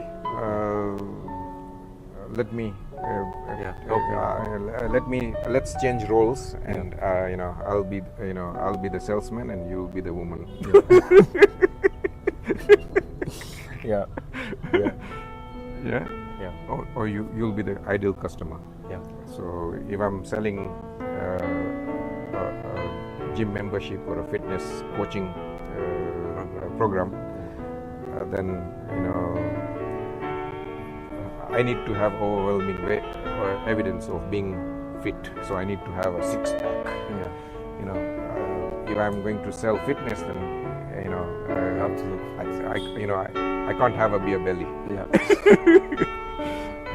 Yeah. And I would pose a question like,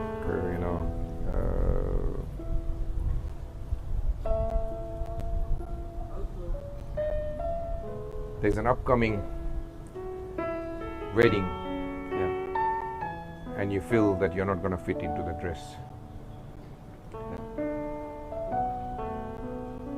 What can you do? Or would you like to fit into your wedding dress again? Something like that. So it's a question, and again, the question needs to be framed in a way that the wedding is okay. It will be. Would you like to, reduce 3 sizes so that you can fit into your wedding dresses? Yeah. That sounds much better. Yeah. And my fitness coaching can help you achieve that in 3 months. Yeah. Something like that. So it has to be outcome oriented. The question needs to be framed on a problem and a solution, and your service becomes the solution provider. Yeah. So your fitness program or something like that becomes the solution for them to be able to fit into a wedding dress and look pretty. Yeah. She's been chosen as a bridesmaid or something. She has an important role, of carrying the bouquet, or so, or she's close to the bride, or she's nowadays they have a harem of bridesmaid. They have 10, 12 bridesmaids. all the friends from everywhere. Yeah, they all become bridesmaid, and they all wear matching dresses and everything, and for an event like that, all women want to make an effort. They want to look good. Yeah, and they want to not only look good for the wedding, but also for the cameras. Yeah. So a wedding is a good attending a wedding is a good reason for somebody to make an effort to lose weight 3 sizes down, or something like that. So you have to start with a question and make it one with high probability of agreement. And make it about an outcome they want. So they want to look good on camera. They want to fit into that size 4, for 4 sizes below. Make it about an outcome that your solution provides. Your fitness program will help her lose 3 sizes in 3 months or something like that. Yeah. And then you also have to get positive affirmation from your audience. So you have to engage with the so can I have a thumbs up for those who would like to fit into a 3 sizes smaller dress. So in public it would be raise your hands if you want, you would like to fit into a size 3, or for audience online, it has to be wave your hand, or put a thumbs up or a heart, or type in 1, or something like that. And then you have to repeat it again. You have to do 2 positive affirmations. Raise your hand, and the second one is, it's an optional, but I see that if you want the person to get the message, then you have to repeat the positive affirmations twice. And you would say, say I. If you want to reduce your weight by so and so kilo, or reduce your size by 3 sizes, or say for the social media it will be type yes, or say I, type I, something like that. So that's how you hook people into your content.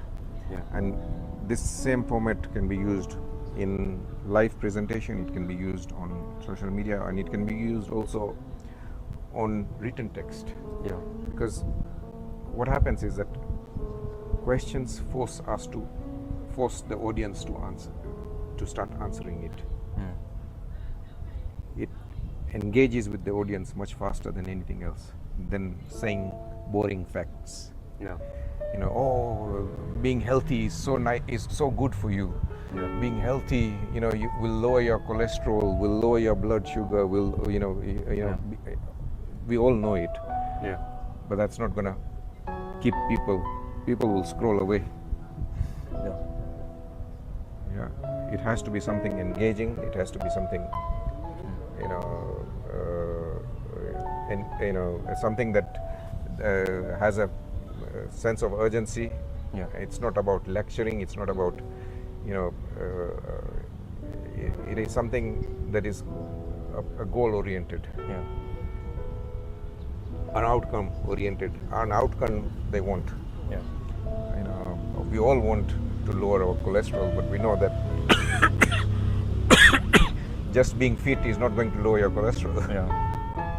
Interview, we are in Kigali at Norsken, our offices. Eunice has been working with me for a while, and we are coming to an end of the 2025. Let's see what Eunice has in plan for 2026 and what he wants to leave in 2025. Tell me one thing that you want to not bring with you to 2026. Okay, thank you. First of all, I want to say thank you for this opportunity you give me to explain myself. And to be back on that question asking me, the things I really want to avoid it on my 2025. Okay. So that thing I want to leave it for 2025 before I get 26. And is my wasting time first, because if I remember myself, I used to wasting a lot of time enjoy with my brother, watching a movie, doing the fun things, I think, more than to be concentrate on my personal challenges. So I really want to avoid the procrastination, right? And as I can challenge myself to be on the right place I should be. Okay, so what I can sense from what you're saying is that you're consuming a lot of content. Exactly. You're watching movies with your brother. Exactly. You're checking a TikTok or YouTube or whatever. Exactly. Humans can't exist in vacuum. If you're going to leave something, you need to replace it with something. Exactly. Okay, if you're going not be consuming more content, what are you going to do? How are you going to replace it? What are you going to replace it with? Okay. To replace that, instead of wasting too much, I'm going to be concentrate myself more than boost myself to learn new skill, and also to find a way to enjoy what I really want to do. As like, for instance, currently I'm doing filmmaking, producing TV. I used to design something, on my computer, Photoshop, whatever, something like that. I want to use that skill to boost myself, to use that on the good side instead of using on the bad side. So you want to go from consuming to creating content. Exactly, to create content. Yeah. Exactly. Okay. Exactly. Because consuming content, nobody pays you. Exactly. Yeah. But if you create something, you can monetize it. Exactly. You can make money out of creating something. That's a good idea. And not from consuming. Exactly.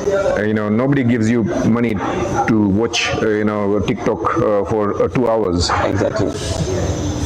Or watch YouTube for 3 hours. Exactly.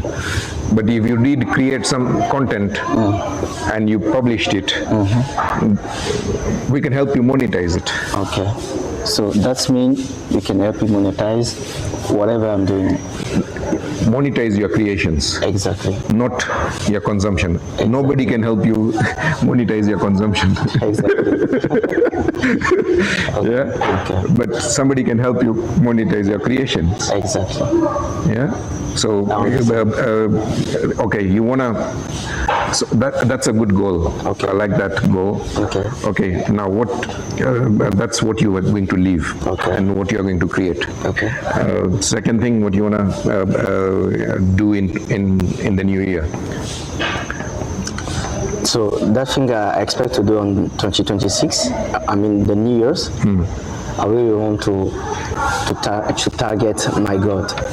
Target my God, I mean like, as you mentioned before, most of the youth like me, the youngest people like me, used just to enjoy most of the things on the social media. It's tend to create on self. Yeah, they're consuming a lot of social media. Exactly. Yeah. Expect to challenge to see how can I can be that kind of people. I'm gonna give you the example for the Kaisena, even as she speaks, she's gonna be here in Kigali. Most of the young people think like, I see that thing the Kaisena doing is amazing. I wanna be like him, but it doesn't matter. Okay. Now I know he's a content creator. He's a live streamer. Yeah. Okay. So what do you want to do? Be like him? No, I'm not. I'm just taking the example to explain the vision for most of the young people like me. Okay. So you used to enjoy a lot of things to coach. I want to be that man. I want to expect to be on top level that guy, but they doesn't really want to know. They don't know how to take themselves from zero to be on the top level.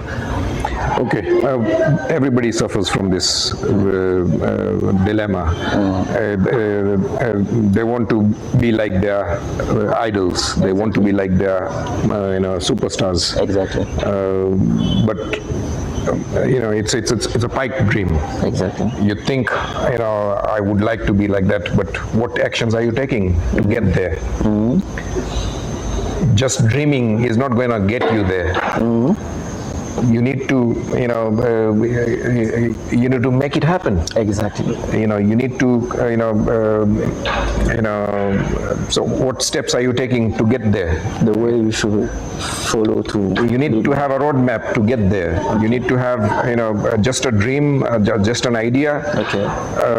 Without implementation, it's just an idea. It's junk. There's nothing. That's right. I get 10 ideas a day. How many do I act on? Maybe none. Okay. Absolutely. Yeah. So it's not having. It's the world is not short of ideas. What it is short of is people who can implement it, follow through. What are you going to do to follow through in 2026? The thing I'm gonna do, I expect to do in 2026, is just to be different. And to be different, you need to do the different things. You need to run fast. Something. Okay, by taking the same actions and expecting different results, it's not going to happen. Exactly. It's insanity. Yeah. If you want different results, you need to take different actions. Exactly. I'm glad that you recognize that. Now, tell the audience what different actions are you going to take. Okay. We are taking them on a journey of Unisys transformation. Exactly. What is that transformation? How is it going to look like? What is it going to turn you into? Show us that. Tell us that. Okay. So, to being the different person in 2026, I need to take different action by first learn new skill. Good, that's a good goal. Yeah. Okay, be specific now. Exactly. What new skill do you want to learn? The new skill I want to learn about it is like to tell myself I don't need that thing before doing that kind of stuff. I'm gonna take on me for 2026 is like to being a different person, to learn a new skill, and to learn about the people who can inspire me, right? I can explain. No, experiment. Okay. Yeah. Yeah. Okay. Can inspire me and can also boost me every day. To can tell me. Good. Yeah, it's a good thing. If you want different results, you need to have different company. Exactly. You need to change the company that you are surrounding. If you surround yourself with losers, what do you become? You become a loser. If you surround yourself with winners, you become winner. So changing your company, changing your environment, and changing your goals. Exactly. Also changing my different connection too. Yeah. So it's again company. Exactly. If you keep good company, you become good. Exactly, sir. You are an average of, if you keep company of rich people, you become rich. Exactly. Exactly. If you keep a company of poor people and expect to be rich, exactly. I'm afraid it won't happen. Yeah. That's true. That's true. So good. You're going to change your company. Exactly. You're going to stay. Keep company of skilled people that you can learn from. Exactly. Yeah. Exactly. That's a good goal. I wish you best luck. Thank you so much.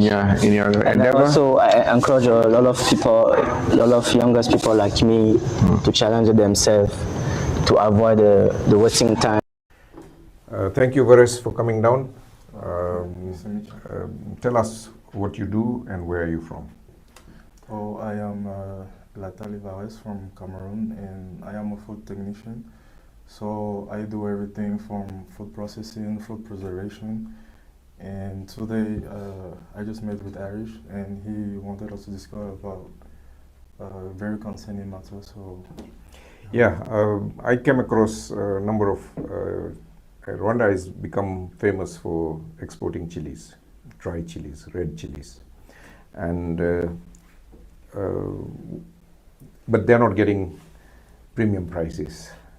What is happening is that the chilies, you get premium prices in the Far East markets, because they have this hot pot culture, where you put your meat or whatever in a boiling pot in front of you. You cook your own food. Yeah. It's that culture, but and they use a particular type of red chili, and Kigali or Rwanda has been exporting a lot of these chilies, mainly to India and China. What is then China doing is that it's regrading it, taking away the brown chili, which are class said third grade or fourth grade, and keeping the red ones as premium quality and selling it to China, to Korea and Japan. It is something that the chili farmers locally can do. I think there is a problem in how they are drying it or how they are curing it that is making it go brown. I don't know the science behind it, but if the Chinese or other producers can maintain the color, the red color of the chili, and get paid premium prices, why should Rwanda be left out? Yeah, sure. Rwanda, and they are already dry chilies. It just there is no preservative required. No, nothing is required. They could the Chinese are vacuum packing it, grading it, vacuum packing it. The Rwandese can do that.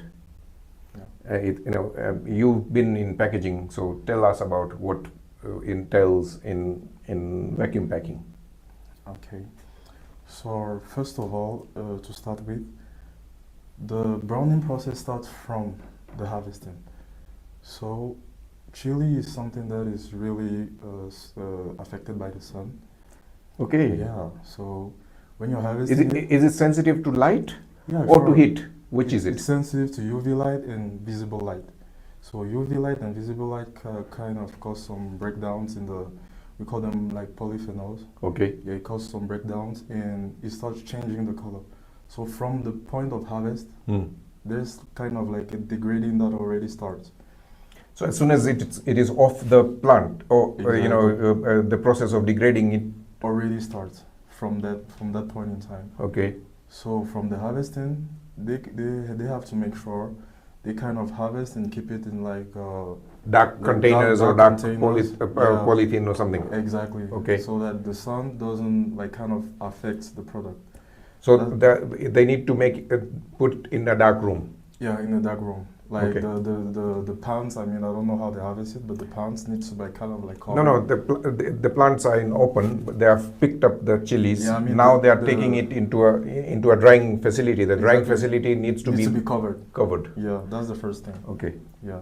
So during the drying process, they need to make it as short as possible.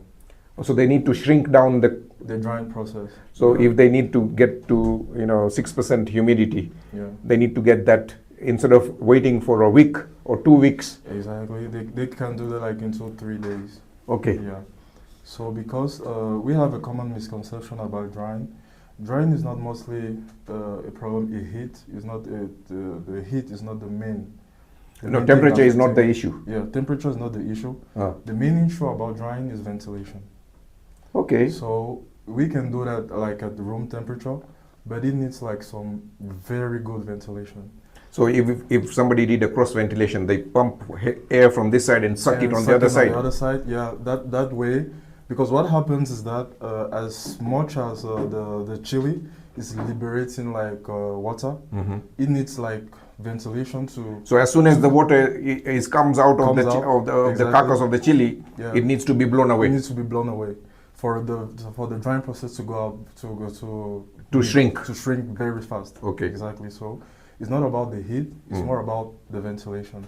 Okay. That is the second thing, because when the drying process is too long, with the water inside, it gives room for the microorganisms inside to So use the fungus, water. bacteria, Exactly. there'll be mold. There'll be mold and there'll be browning, Uh-huh. like because water is the microorganism that are responsible for the browning. Everything lives on water. Exactly. Okay. So the water is like a medium for them to continue to thrive. Yeah. That's the first thing, and the second thing is the heat. The heat doesn't need to be very high because it is not even good for the aroma of the chili. So the aroma is also affected by temperature. Yeah, the aroma is also affected by temperature. So the smell of the chili or the taste of the chili. If you even realize it, if you raise the temperature very high, like the whole home is going to smell chili. That's the aroma of the chili that is leaking out. Okay. So at the end of the day, when the drying process finishes, the chili will not have as much as aroma as you will want to, and it will not be as much as like the intensity, spicy. the heat intensity will go down. Will go down a little bit. Okay. So you need to shrink the drying process as much as possible to make it as short as possible to preserve most of the spicy taste and the aroma of it. And also the color. And also the color. Yeah, because the color is what is giving them the premium prices. Effectively. But also, I didn't realize that also the intensity of the heat. The intensity of the heat is really critical too. Yeah. So the taste, the spiciness, the heat of the chili, not the temperature. Not the temperature. Okay. And the third thing is the conservation. So when you vacuum pack it, from then, even when vacuum packed, even when dried and vacuum packed, it is still sensitive to light. So you should also package it back again in a dark container. In a dark container. So all the process should take place inside a closed environment until the packing. So immediately it's inside the box. Once it is boxed, also it should be in a dark box or something. In a box, like in a carton box, is okay. So when it's inside a carton box, then you can send it out, and it can be. So like we have in the cold chain. You know, in refrigeration, you need to maintain the cold chain. If it goes about a certain temperature, if it is exposed to more light, if it is exposed to more temperature, then the quality will deteriorate. The quality will deteriorate. There's some kind of damaging that the light, it kind of affects the product by then. It is a solution that all, chili farmers and exporters in Rwanda need, and not only in Rwanda, but the whole of Africa. Yeah, sure. Can you provide these solutions? Can you become the solution provider? Oh, sure. There are some solutions provided. When you already know the problem, there's surely a way to solve it. In engineering, they say that identifying the problem is 90% of the work. Exactly. Fixing it is only 10%. It's only 10%. So as long as the problem is already identified, as long as you know exactly the problem, you can easily find out a solution. As I said already, like from the harvesting, they have to make sure it is kept on, it is protected from the What sun. is your background? You did some preservation in your country? Yeah, I did a lot as a food technician. I was working on these natural juices. Liquids are more like, the preservation of liquids are much more difficult.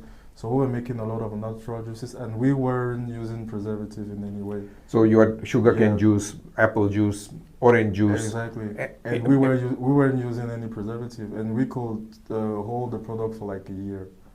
Then the natural juices. So which juices, namely, were you working on?